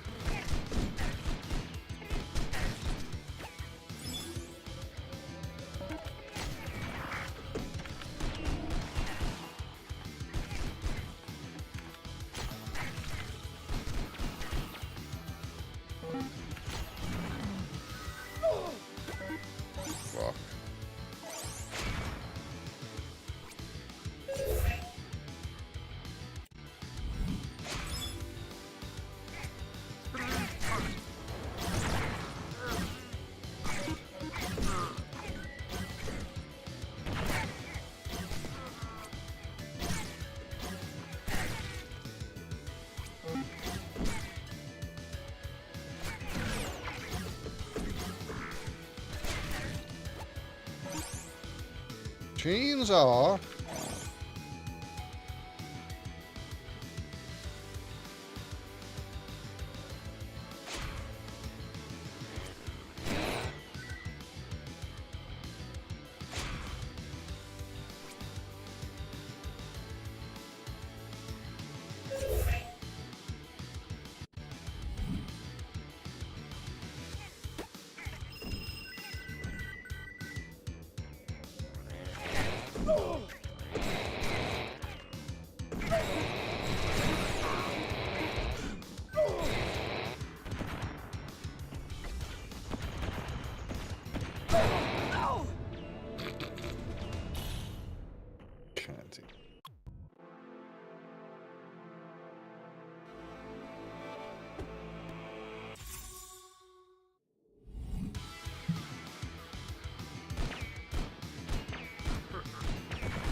Put points in melee, and then the game's just not giving me any melee weapons.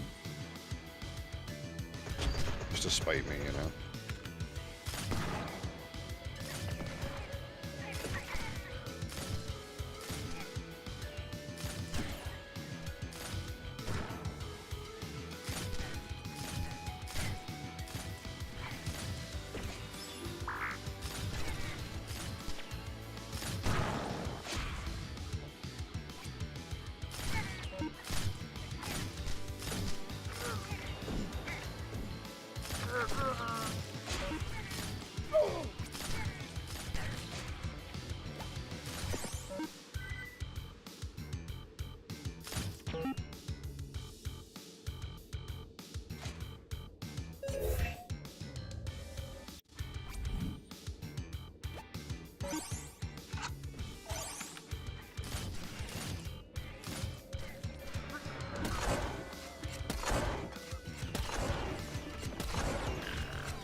Wait, legendary guys only give you a stat if you're the moose?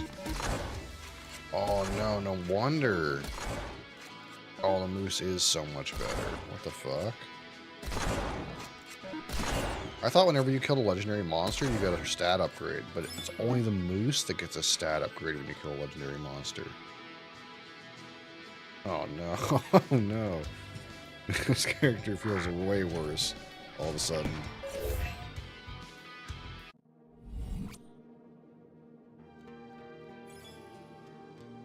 Hello. What are you supposed to do then? Are you supposed to go all in on your like your damage skills and go melee them? Is that what you're supposed to do?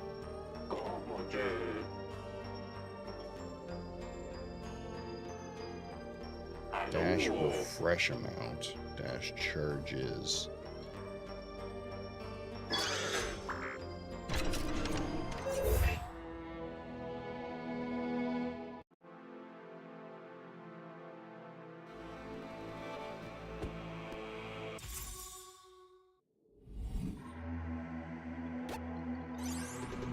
Oh, here's a melee weapon. Great.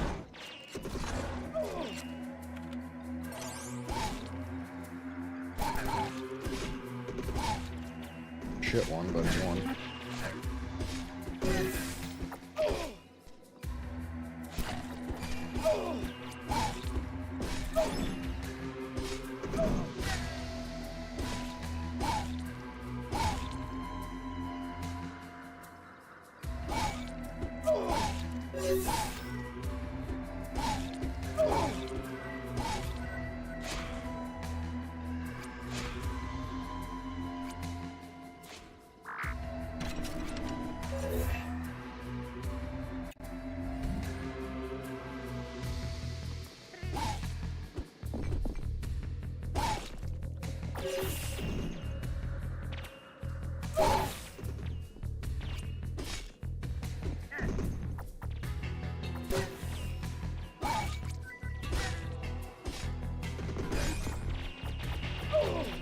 Ow. So fucking rude.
I almost wish if you got two of the same gun, you could, like, upstar the one you have or something like that.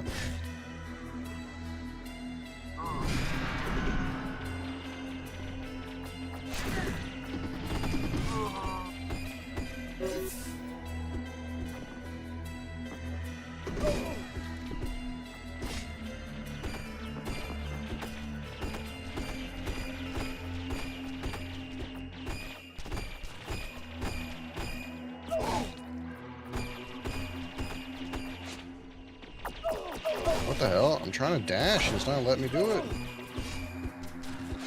Fucking rude.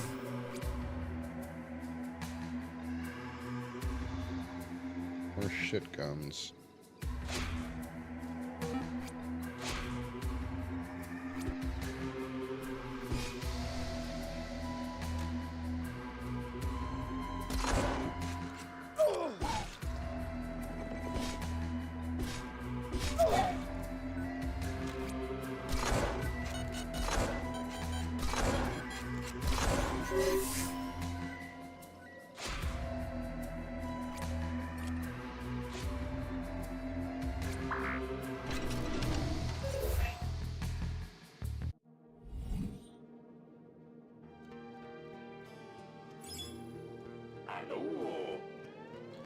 Dash refresh amount. I don't have any money, man. Where's all my money?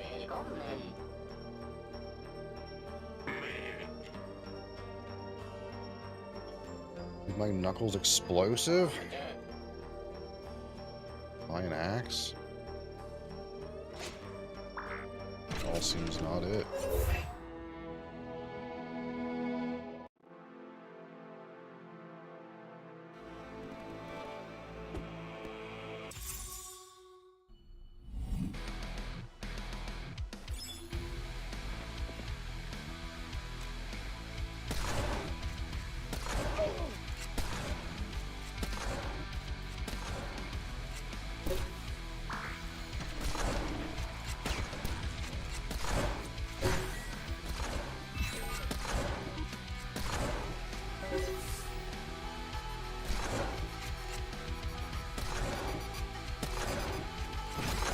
Aggroed that thing apparently. That's sad.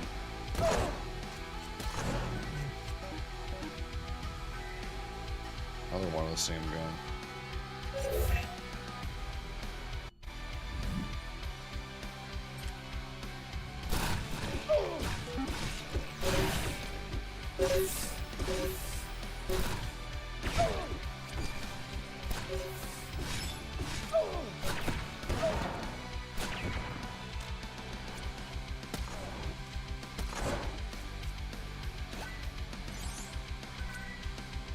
Another one of the same gun. What the fuck?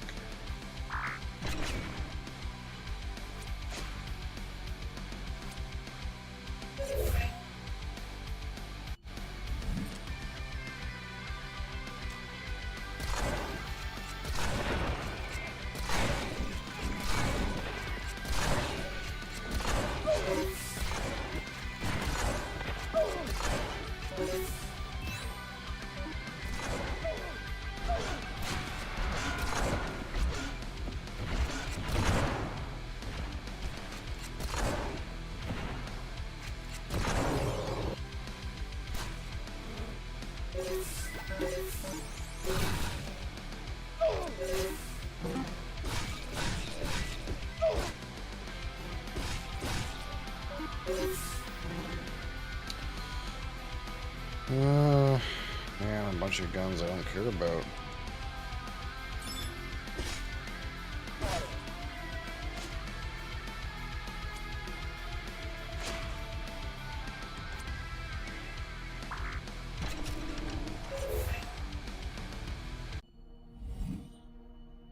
Hallo.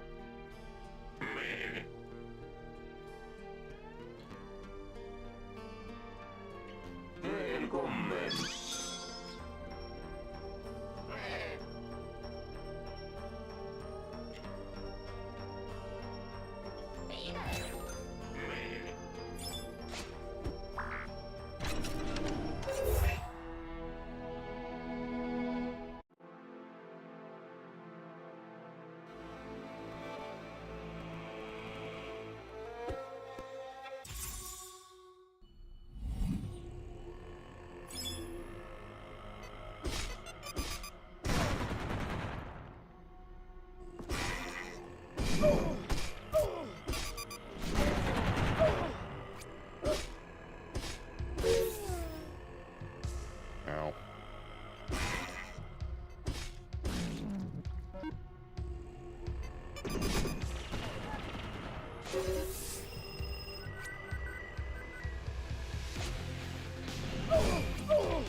Ow.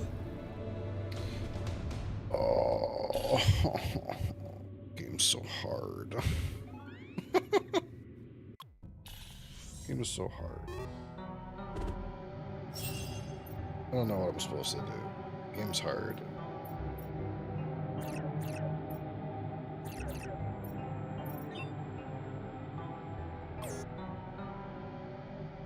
Game is too hard for me, man. Too hard for me.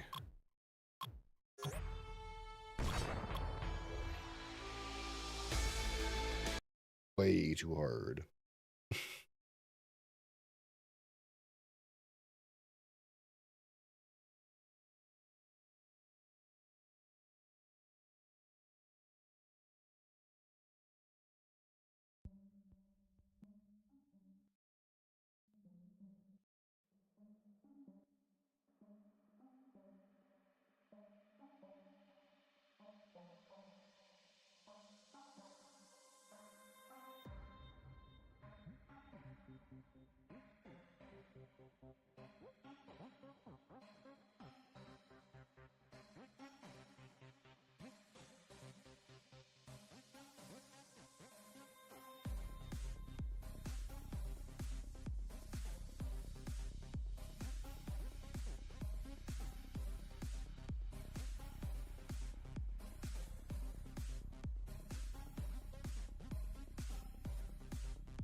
All right.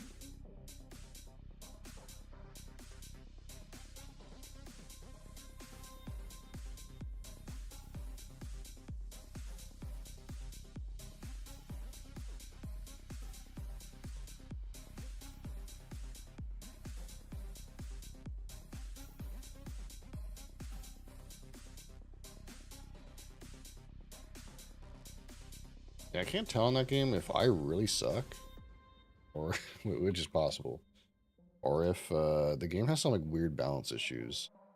It feels like it might have some weird balance issues. Sometimes you like do a run, and it's like you get a whole bunch of really poop weapons all the time. And sometimes you do a run and you get a minigun in the first level. It's like, it seems kind of like I don't know. Swingy, I guess is the word. Swingy.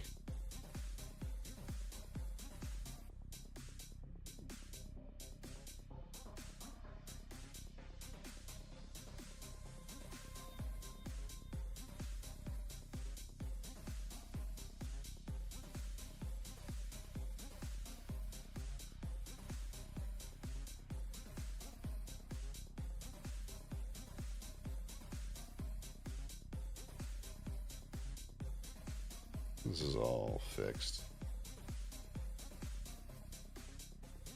All right. Let's see if we can find something on the wheel that we haven't reviewed. Or just time for the live review.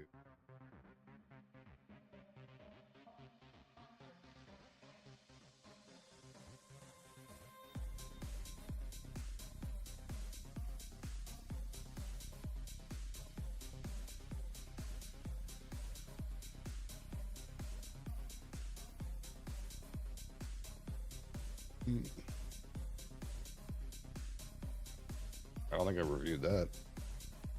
See, I told you. I told you there's things in here we haven't reviewed.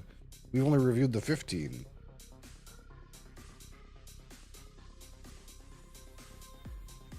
All right.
All right. Need some water and we'll get her going.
AGR literally just has to be up here for 10 seconds and it's just for everywhere's. Holy frig.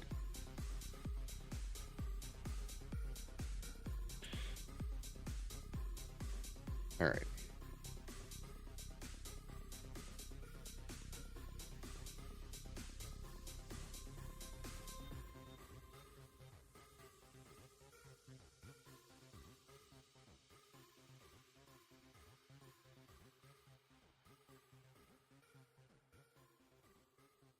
All right. Today, a live review of the Glenfiddich 12-year-old Bayside single malt Scotch whiskey. This is, of course, from the Glenfiddich distillery, which is owned by William Grant and Sons. Also own Balvenie, I suppose, if you're keeping track. It's not too far away. That's iconic tube, the iconic kind of triangular Glenfiddich tube here. This is 40% alcohol or 80 proof. It is chill filtered and it is color added. And this is 12 years in a mix of ex-bourbon and ex-sherry. This particular version, I was told, is roughly 88% bourbon and roughly 12% sherry. Boo boo. The lads at the distillery say basically the age statement is a good barometer with the core range is a good barometer for how much sherry is in it. So if it's the 12 year, it's roughly 12% sherry. So that's kind of like how the vatting ends up working with these guys. And of course, this is an independently owned family distillery. It's giant, but it's still an independently owned family distillery. It's like being the third largest producer of Scotch. It's a family business, you know. Now, the liquid in this particular bottle also comes from, again, direct fired stills. The old still house at Glenfiddich is all direct fired. And at the time of this recording, the new still house, which is steam heated, the liquid that comes out of there is not old enough yet to have been included in this particular offering. So this liquid is all from direct fired stills, which means that it may have some amount of slight creme brulee kind of character to it. There's that coloration there.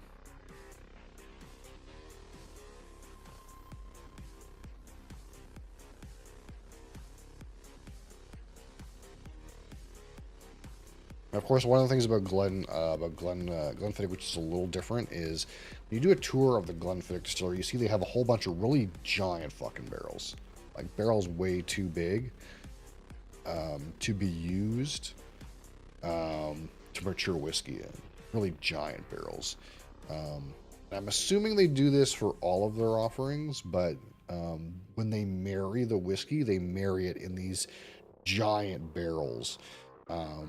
And it's not just blended and bottled, it's blended and married for a significant amount of time for the whiskeys in the vat to kind of like intermingle and kind of get acquainted with themselves over a longer period, which may help them harmonize.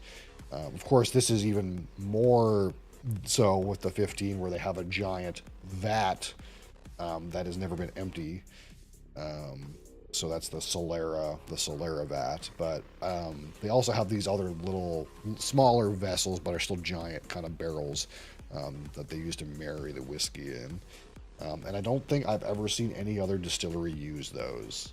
Maybe a couple, you see them sometimes in the warehouses, but Glenfiddich has like a shit ton of them. So I don't know if that's normal and it's just out of sight, out of mind, but Glenfiddich for sure is doing a lot more of that, I think, than other distilleries are, allowing their barrels in each vatting to harmonize, be very consistent. Um, and of course, the factoid I always give when we talk about this particular bottle is this bottle is somewhat the reason I'm here. This is my rabbit hole bottle. This is the first scotch I ever had, and it's the reason for this rabbit hole. So, the reason I am presenting this scotch to you right now is because a few bottles ago, this was the first scotch I ever drank.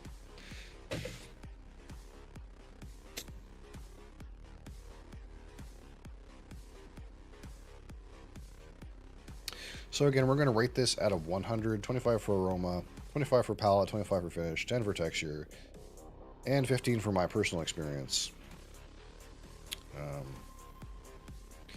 And again, despite the fact that Glenfiddich is typically a lower proof offerings in their core range, I don't know if I've ever seen an independent bottle of Glenfiddich either. I don't know if that's a thing.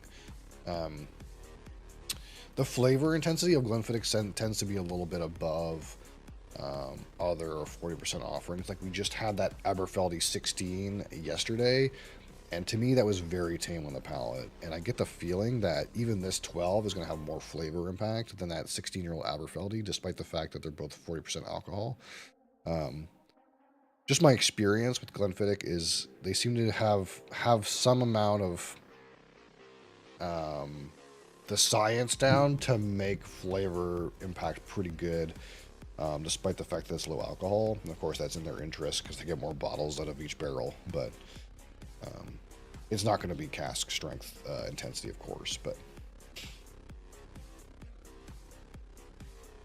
all right, so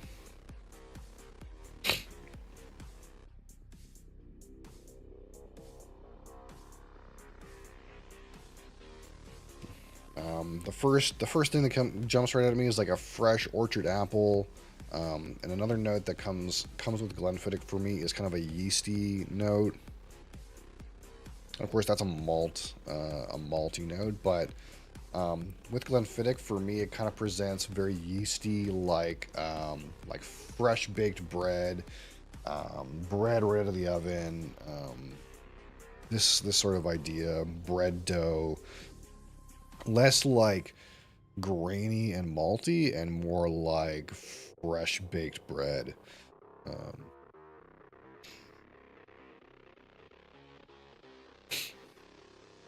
little bit congested, so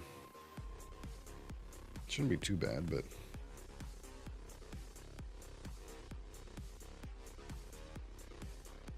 yeah, those orchard fruits are definitely present with a small amount of spiciness.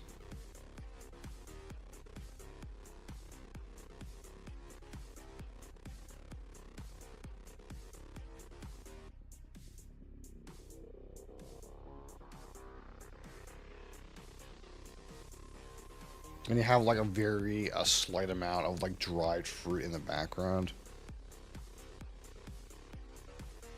Like maybe like hints of raisin and dried apricot, like deep in there.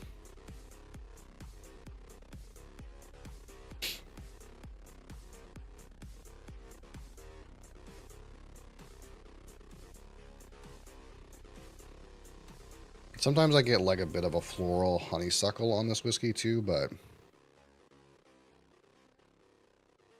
I'm not finding that today. Like I said, that Aberfeldy was more on the perfume than this dram, for example.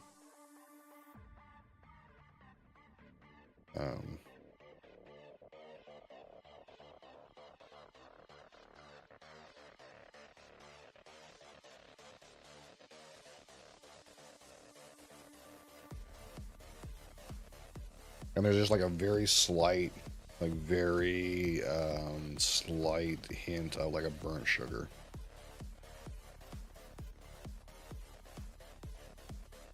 Which is something like, again, that we look for with these direct fired whiskeys, is like a little bit of burnt sugar kind of character. It's slight enough that I could be convincing myself it's burnt sugar in the back there because I know it's direct fired, but smells like it to me. All right. So, our Glenfiddich 12-year-old single malt Scotch whiskey. on the palette. Cheers.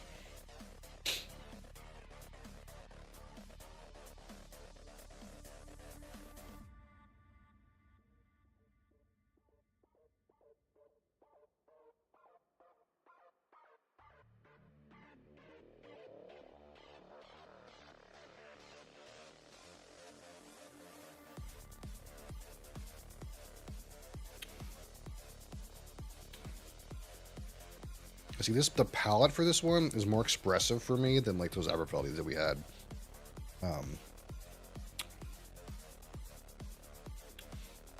You get on the palette some of those orchard fruit characters. Some of that spiciness is in there. Some maltiness is in there. A small amount of sugar. Into the finish, you spike a little bit on those spices. You get some of that like dried fruit, like at the back of the finish.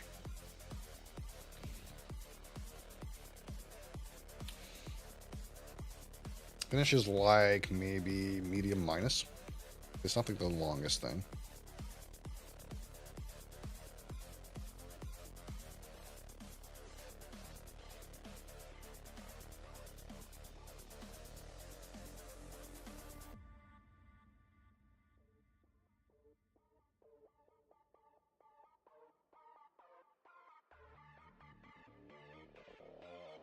Huh. Today I'm getting like a waxy note, but that's not, I don't remember getting one before, like maybe ever. Whatever's on my palate today, I'm getting a waxy note out of this nose. Straight up candle wax, like that slight, sort of like bitter candle wax.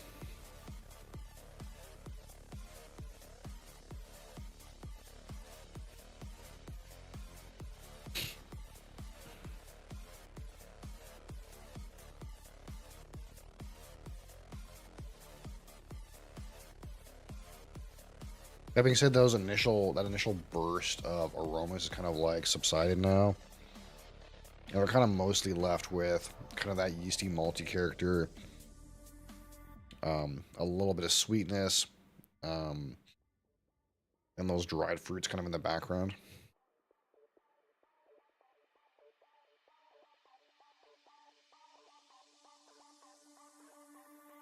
Definitely a little bit of wax on this today, which is interesting. For me, on this day, there's a little bit of wax in there.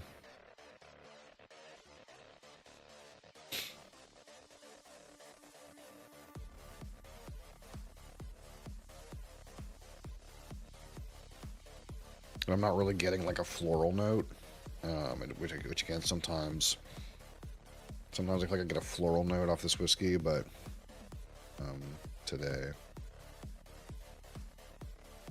And it may be because, like, we just came off that Aberfeldy, and that Aberfeldy 12 is very much on the perfume for me. Very bouquet of flowers, perfume note to it. And I think maybe by comparison, the floral characteristics of this whiskey are just, like, not even close, maybe. So even though that was yesterday, maybe, like, it's just not as loud. It's harder to find. Because that perfume characteristic, I think, on Aberfeldy 12 for me was so upfront that any floral characteristic of this one kind of feels like almost mute. But again, that malt character presenting as like fresh bread or very yeasty is like a unique to this particular distillery for me. I don't think the malt presents that way in any other distillery for me.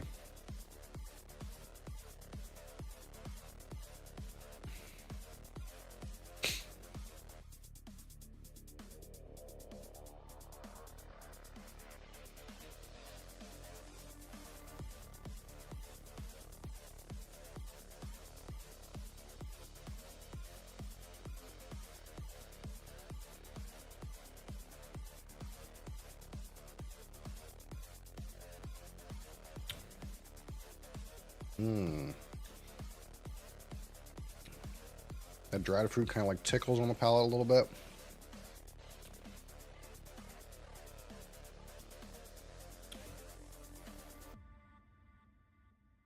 Very slight barrel wood on the finish.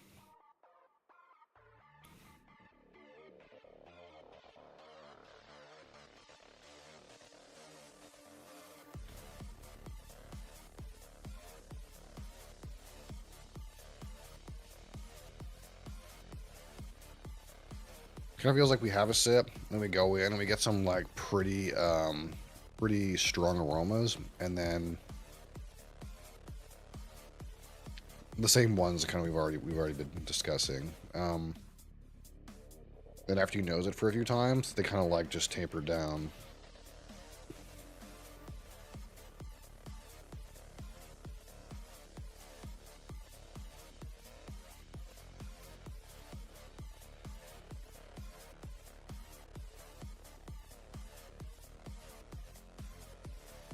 We'll do one more sip there, and then we'll get some numbers. I don't remember what we rated the 15. But you would think logically this one would be a lower rating than the 15, whatever I rated that one.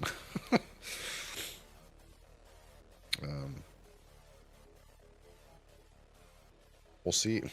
We'll see what I feel. That's one weird thing we haven't done too much of, is like rating older age statements within the same core range. I'm interested to see if I, not accidentally, but just happen to actually rate something that's a lower age statement better. That would be kind of interesting. Because I think this is the first age statement overlap. So whatever I rated the 15, logically, you would think this one would have a lower rating. At least you kind of would hope so. That being said, age isn't the end-all be-all. Sometimes, like a younger, fresher, maltier, less casked expression can be more interesting. Especially if one is like murdered with a bunch of sherry or something, and you can't like get some unique characters out of it and just tastes like sherry.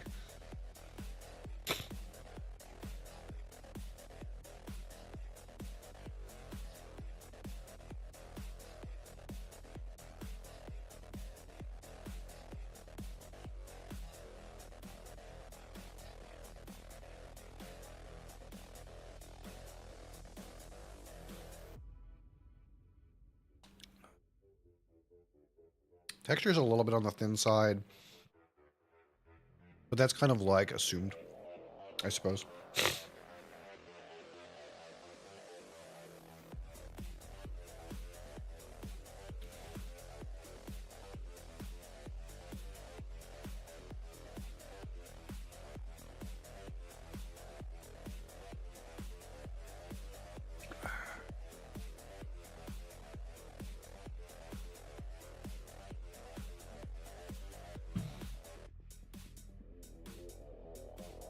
So, at 25 from the top, let's talk about the aroma.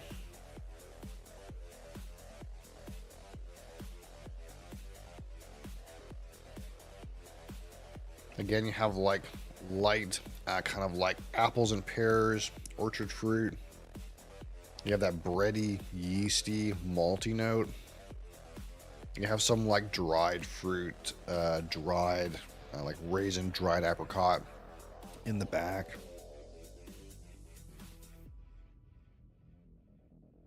There's a very slight, sweet, burnt sugar characteristic. And every so often today, I'm getting just like a hint of like a waxiness. Maybe a little more than a hint, but like a good, you know, not major, but minor hint of a waxiness.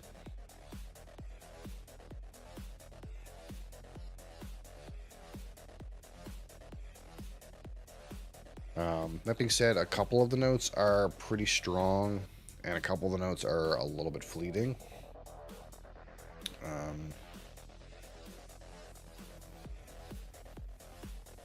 And of course, they kind of subside a little bit after you kind of like nose it repeatedly. They kind of like You kind of get down to the malt. Instead of like a bunch of interesting things coming out every time you nose it, it's kind of like you eventually kind of go a little bit nose blind to some of the notes, and you kind of just get kind of like the malty, sweet characteristics eventually. That's kind of like all that's left.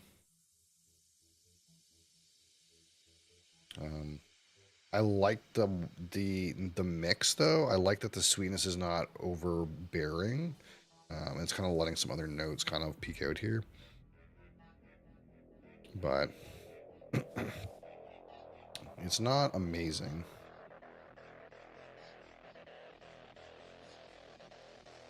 We'll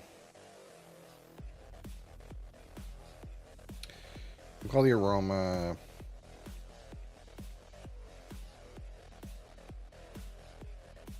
16.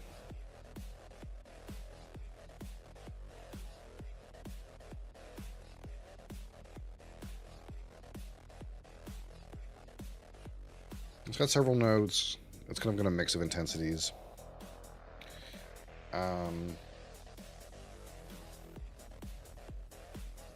Let's talk about the palate.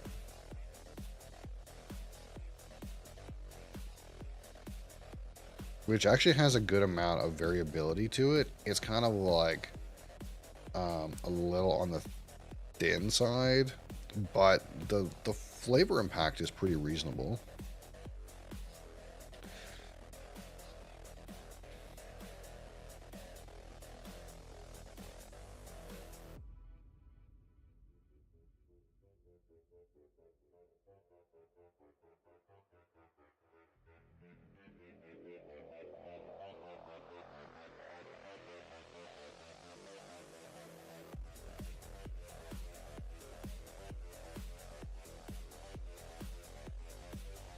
Right on the attack, a little bit of orchard fruit notes with that like burnt sugar sweetness. As you kind of like let it on the tongue into the mid palate, more of that dried fruit kind of shows up and a growing spiciness.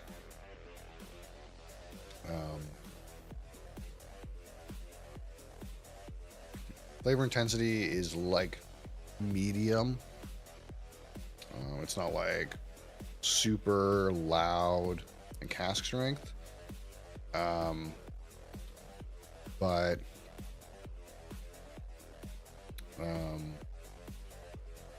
it is like, you know, not like super tame, like you're not like hunting for flavor or anything. Kind of like this palette. It's like pretty good. Call the palette 16.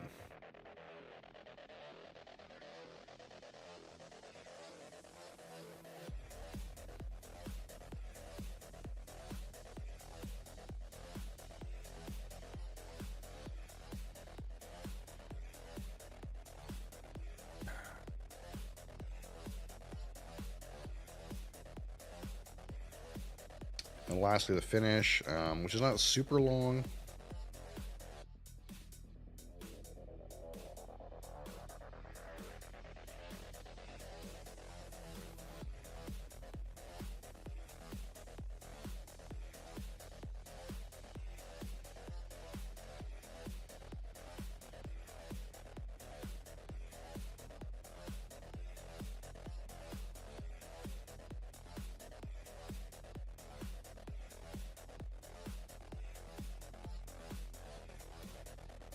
Easy to swallow. Have a good amount of spiciness. That slight burnt sugar sweetness.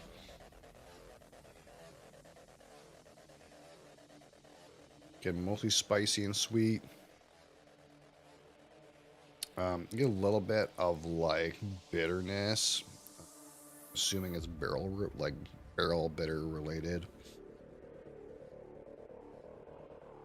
And then you start to get some of those dried fruits kind of near the end.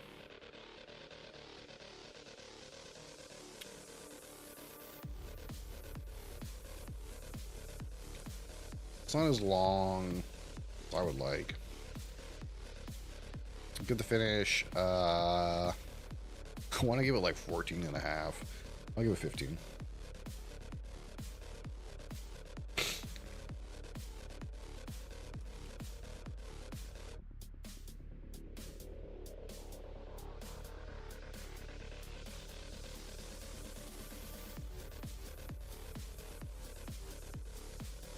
we'll talk about the texture, which, again, is not great.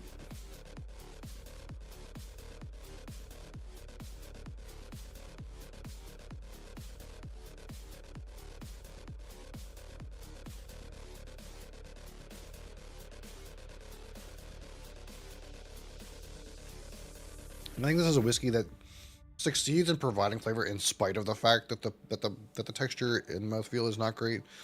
It's very watery. 2 out of 10 on texture.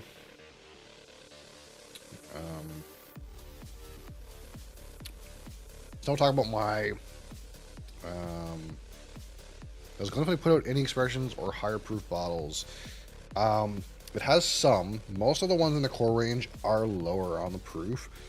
I think everything in its like the 12, 15, the 14 bourbon barrel, the 18, I think they're all 40% alcohol. The ones that I know of for sure, like even they're like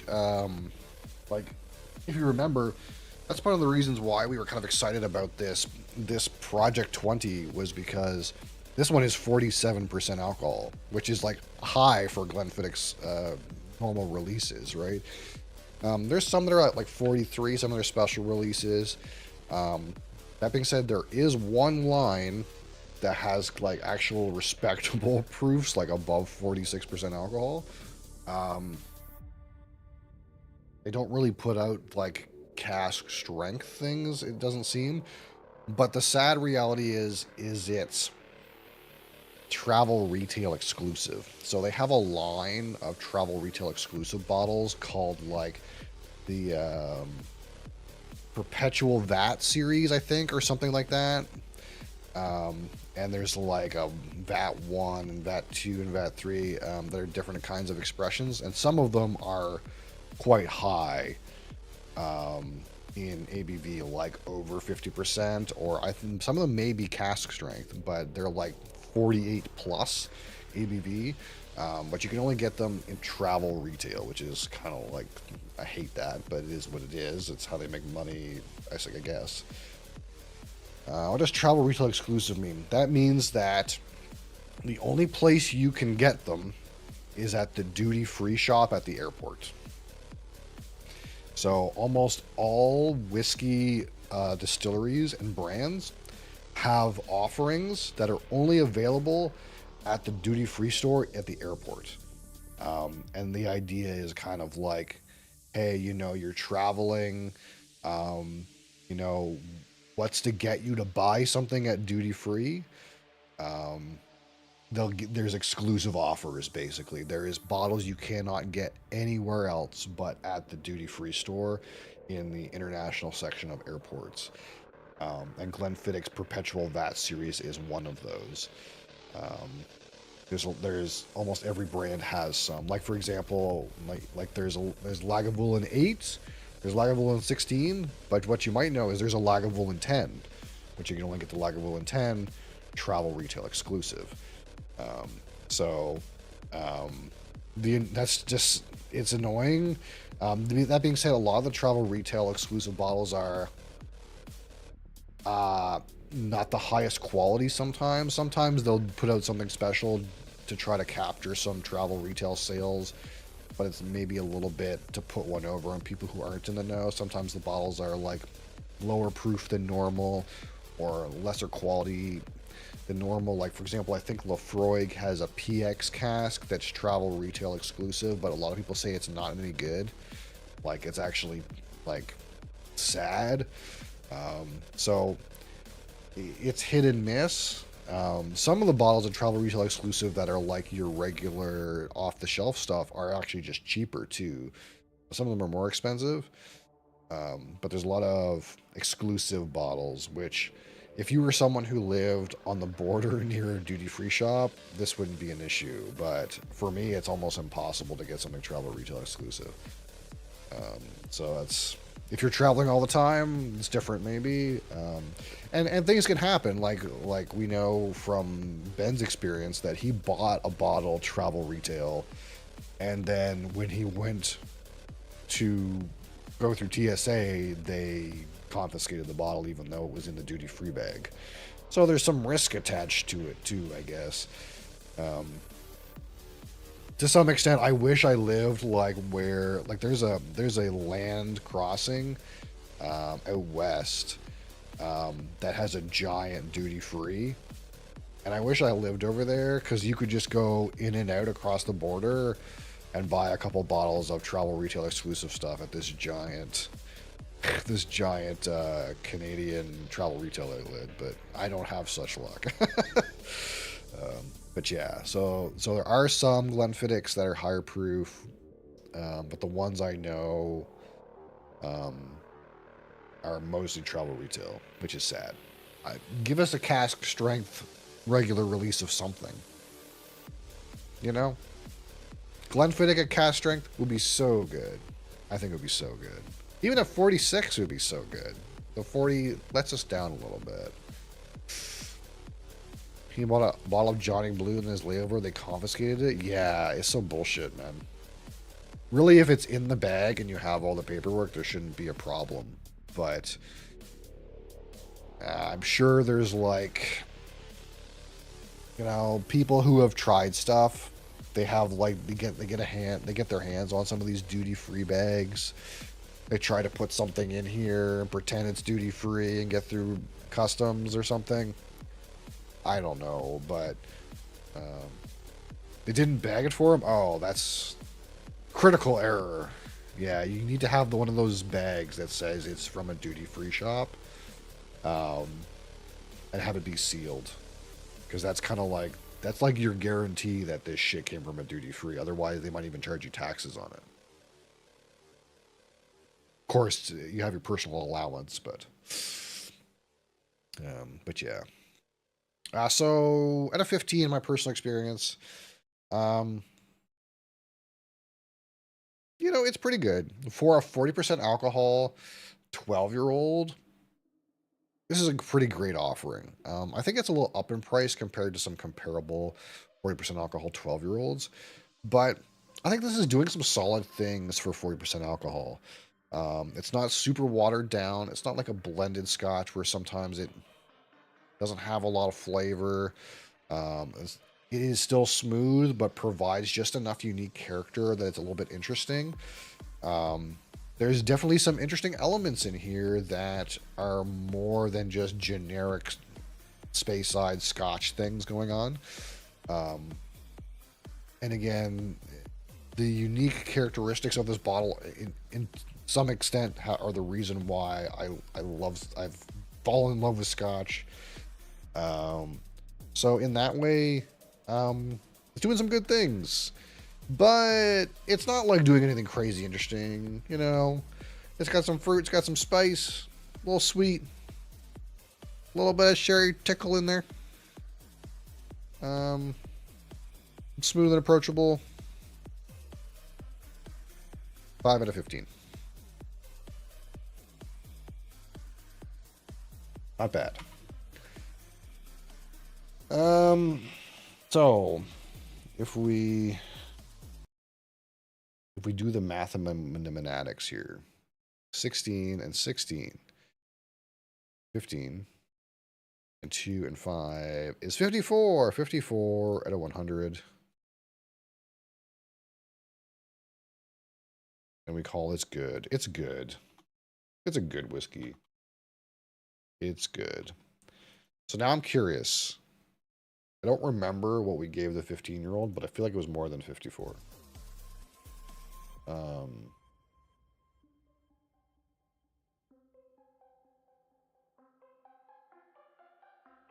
We gave the 15 a 61.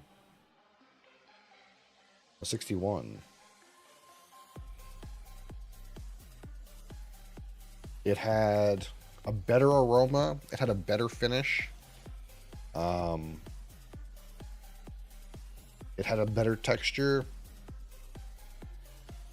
My experience score was 6 out of 15 instead of 5 out of 15. So this one scored a little lower, but not that much lower. To the point where, like, if we're talking about value proposition, This one, for me, only scored 7 points out of 100 behind the 15. And it's like, the 15 is 50% more expensive for me. This is about 80 Canadian dollars in my market. And the 15 is like 120 Canadian dollars. So, what a great value, I think. Especially if you're trying to discover what you like in Scotch. You're new to Scotch. What a great offering. Smooth and approachable. A wide breadth of flavors. Some good flavor intensity. Some unique character. Not much to complain about. Frankly. Not bad. Not a bad whiskey. But please God, Benefitic, please God, give me access to something at like cask strength. You know what I mean? Give me a cask strength one of these. 12 at cask strength. What could go wrong? What could go wrong? People might like it. People might like it. But there's something to be said about, you know, that bottom line, you know. They like to keep that bottom line. You'd think they'd be producing enough whiskey here that they could reasonably put out another set of bottles at cask strength, right? You would think they have enough. But clearly it's not in their strategy. That being said, what was I thinking of? There's another brand that's like similar to this that people started discovering, which is called Speyburn. And all of their bottles were at 46% alcohol, and we're like, oh man, these are pretty good, like pretty economical scotches, 46% alcohol, we love it. And then they just came out that they're reducing all their bottles to 40%. God, why? Why have you done so? You're going backwards. Don't go backwards. Go forwards like Glenmorangie. Glenmorangie's just making things better. Instead of less number, more number. That's what we got to do. We got to have our scotch say more number. That being said, if you guys have been following some of the rumblings that I've been posting in the news, could you, hey, has more of that shit come out? We'll look, I'm gonna look and see if more of those videos have come out. If you've heard the rumblings, we're in for a slump. We're in for a slump in the whiskey industry. What does that mean? That means some distilleries might go out of business or might close or might not make whiskey for a while, and rats, you know. Those big companies, they might have to make a little bit less money. But that means there's going to be so much whiskey that in order to sell more whiskey, they're going to give us better whiskey. Doesn't that sound good?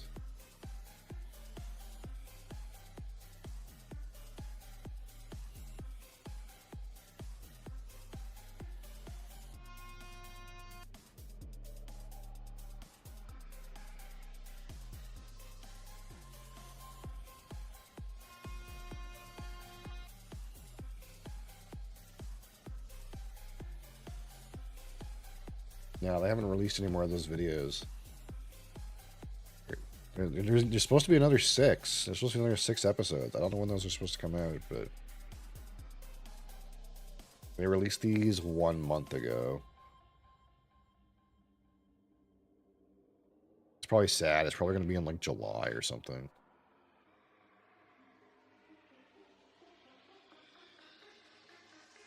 That being said, I can't seem to get a 12-year-old the original. I have a 10-year-old the original, but I'm still sandbagging a little bit. For when we can get a 12-year-old the original, so we can do a side-by-side. First, one bottle can be open for a while, but what can you do? But again, we just heard that the Glenmoe La Santa, which is normally a 12-year-old sherry cask whiskey, is being upgraded to a 15-year-old La Santa. So I really need to go out before the 12-year-old La Santas disappear, because the 10-year-old Glenmoe's did not last very long. They were put on clearance or something, and they fucking just disappeared.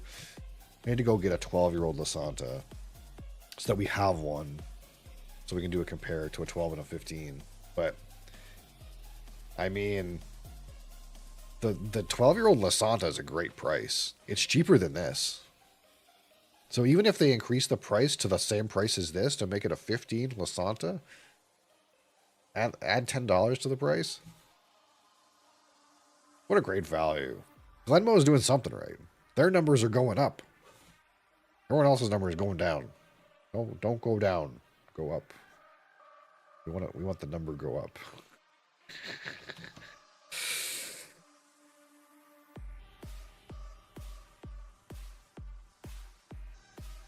So yeah. How many days we got left on our poll? I think it's just around the corner.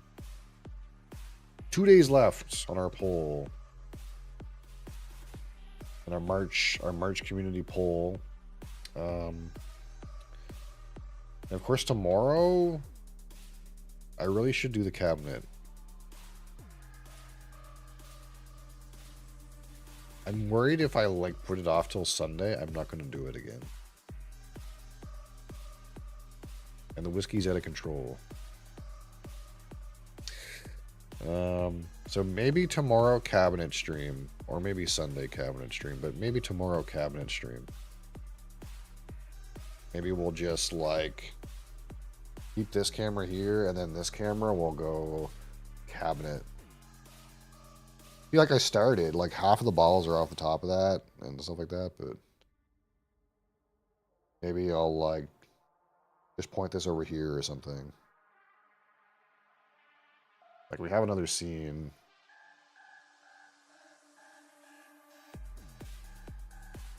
Don't we? Don't we have one where the, like the desk is small? Maybe I don't. Because like we could just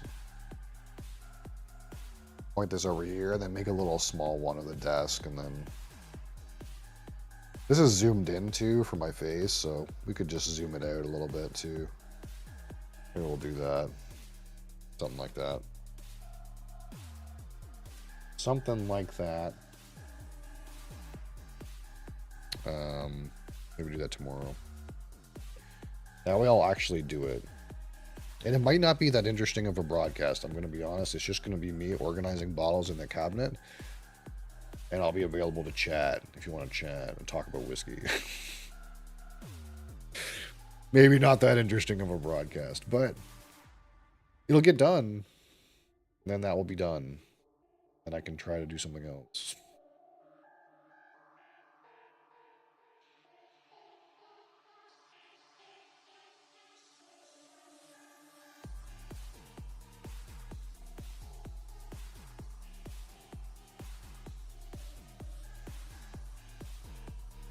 Probably find some more indie games to play. The Steam Spring Sale is on. The big sale is here. So we might find some little gems to play. More Odin Falls to play. Until something gets patched. How many days until like the Marvel Rivals patch? When does that happen? Like how? Like when's the season over?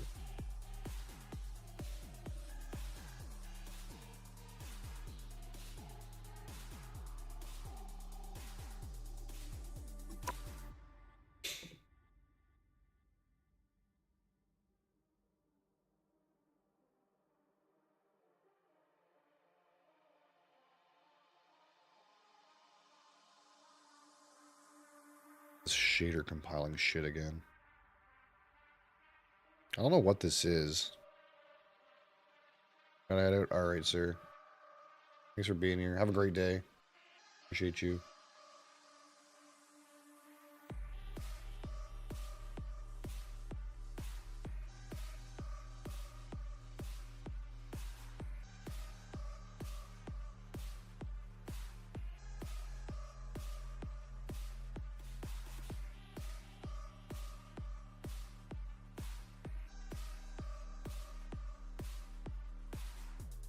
I don't know why they can't like hold this in on the hard drive or something. Has to compile shaders every time. Kind of weird.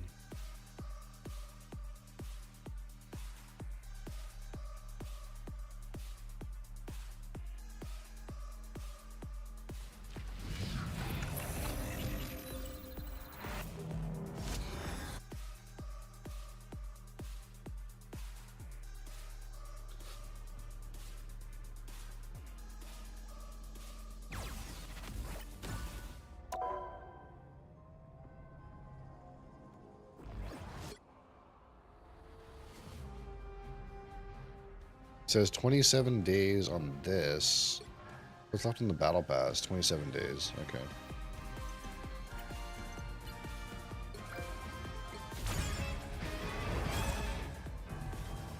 So like another month. Am I done the battle pass? I'm missing 3... 4, 5, 6, 7. 7 things that cost 200. Like almost done.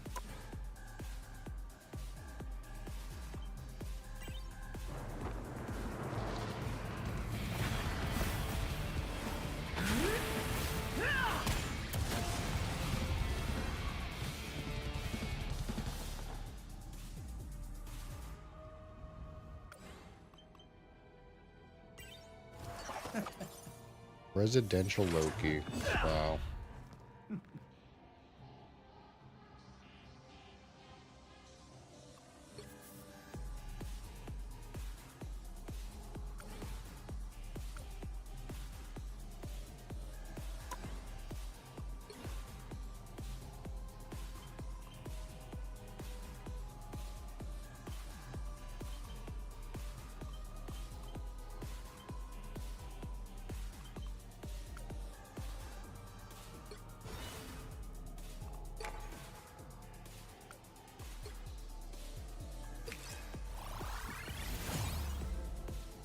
Woohoo!